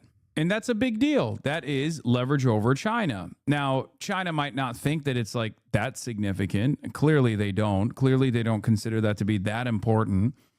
But if they had gone in with control over the strait, eliminating Iran, or having a pliant puppet regime control Iran in a way that's not dissimilar to Venezuela, then that would be consequential for sure. Because China's energy needs are met through the Strait of Hormuz. Sure, they get a lot of their energy needs from Russia as well, but a big chunk of that still comes from Saudi Arabia, the United Arab Emirates, and a smaller percentage of that, up to 10%, comes from Iran. 10% of Chinese oil and gas is coming from Iran. Meanwhile, that's like upwards of 80% of all of the oil and gas that Iran sells. So Iran is in a position where they are greatly invested in not pissing off China. Whereas for China, I mean, 10% is still pretty significant, but the much more significant aspect of this relationship is if Iran was no longer sovereign and had a puppet state in charge of Iran, there would no longer be any sort of America could basically control the Strait of Hormuz. Okay, that's a huge deal for China.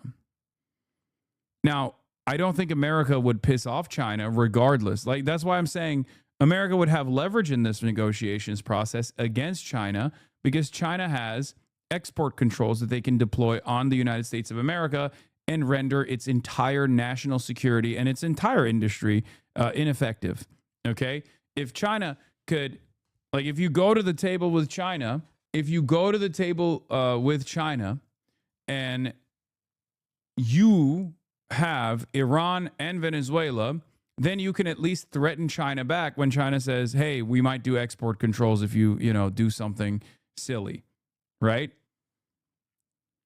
But given the Strait of Hormuz part of that bargain failed spectacularly, and it failed in a way where America basically showed its ass, I don't even think the summit will happen. And only 2 needs were identified. We kidnapped Maduro. We don't care about pissing off China, Hassan. Oh my God, this guy's still here. What do you mean even playing field with China? China never used anything to their leverage. So why do you think this meeting will be influential? If anything, we're running all over them constantly, bro. Lol. Oh my God, Gangi's back. Oh God. He's still here, man. Trey is still fucking here. Comparing Venezuela to China is a take? Wait, are you talking to me? Oh, you're talking to this guy. Yeah. Chatter is talking to me via a phone or a laptop that was literally built and manufactured entirely in China. Okay? Utilizing the internet, which has wires that were also most likely manufactured in China that were laid down on the ground. And he's over here thinking like, oh, dude, China doesn't have any fucking leverage over the United States of America. You don't own anything that doesn't touch Chinese hands, okay? There's not a single fucking thing that you own that doesn't go through China. China is the manufacturing base of the entire planet. Do you not understand how impossible that is for America to just like have a relationship with China where China doesn't have tremendous leverage over America?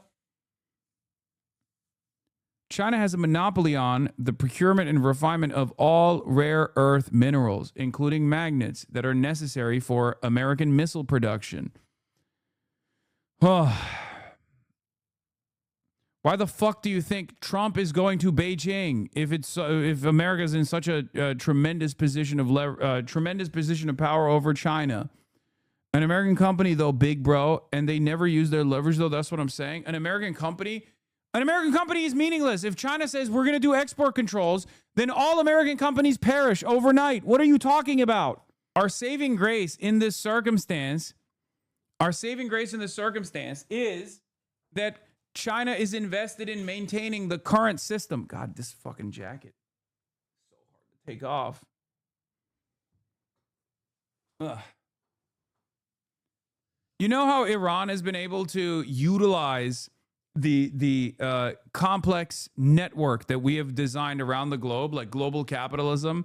You know how like Iran has been able to use that as a way to create a shit ton of problems for America? China can do the same as well without actually firing a single rocket, mind you. This shit goes both ways. It ain't just China having power over us, bro. Yes, you're just coping. In the global design that we have under the current system of international trade, China has unbelievable leverage over the United States of America, okay? And we're not even talking about like American debt that China owns or whatever. We're just talking straight up. If China decided to stop, you actually think China beats us in every subject? Stop that shit, man. Oh my God. This is Mr. Contingency. Hey, remember, you know we have access to your old statements, right? Remember when you were like, oh, America's going to pack this shit up, dude. America's going to pack this shit up. It's been fucking months. Why hasn't America packed this shit up? I thought America was this massive fucking superpower capable of packing this shit up. Why are you professionally wrong all the time? And at no point do you go, hey, man, maybe I was fucking wrong, actually. Maybe you were right.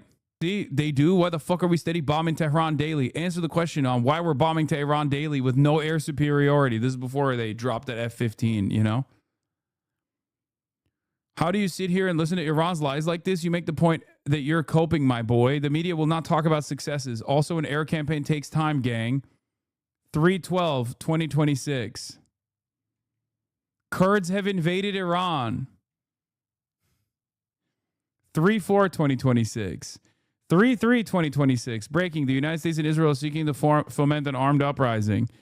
I support you, but you keep saying for Israel, and the U.S. has been wanting to bomb Iran since 1979. This is fake, bro. No revenge. Bro, links to the IRGC was found. Bro, you're really trying to spin this as if Iran is winning. 3/3/2026. Here we are. Here we are, dude. A month later. Do you think it's going the way America wanted it? Because Trump is a dumbass goofy. He ain't letting the military go to work. Oh, Trump is a dumbass goofy who's not letting he's shackling the military. That's what it is. That's really interesting because, that I thought Pete Hegseth was saying no holds barred, right? No more woke wars. We're going to do anti-woke wars. We're going to say slurs while we're bombing. What was this about? I will come in here and apologize if that happens. I will also come in here and laugh in your face if the regime falls. Yeah. Hey, remember when you said you would laugh in my face when the regime falls? What's up? Why aren't you apologizing? What's up, dude? It turns out it's only 2 months, big bro. Give it time. Oh, Jesus Christ. Damn, this guy's good.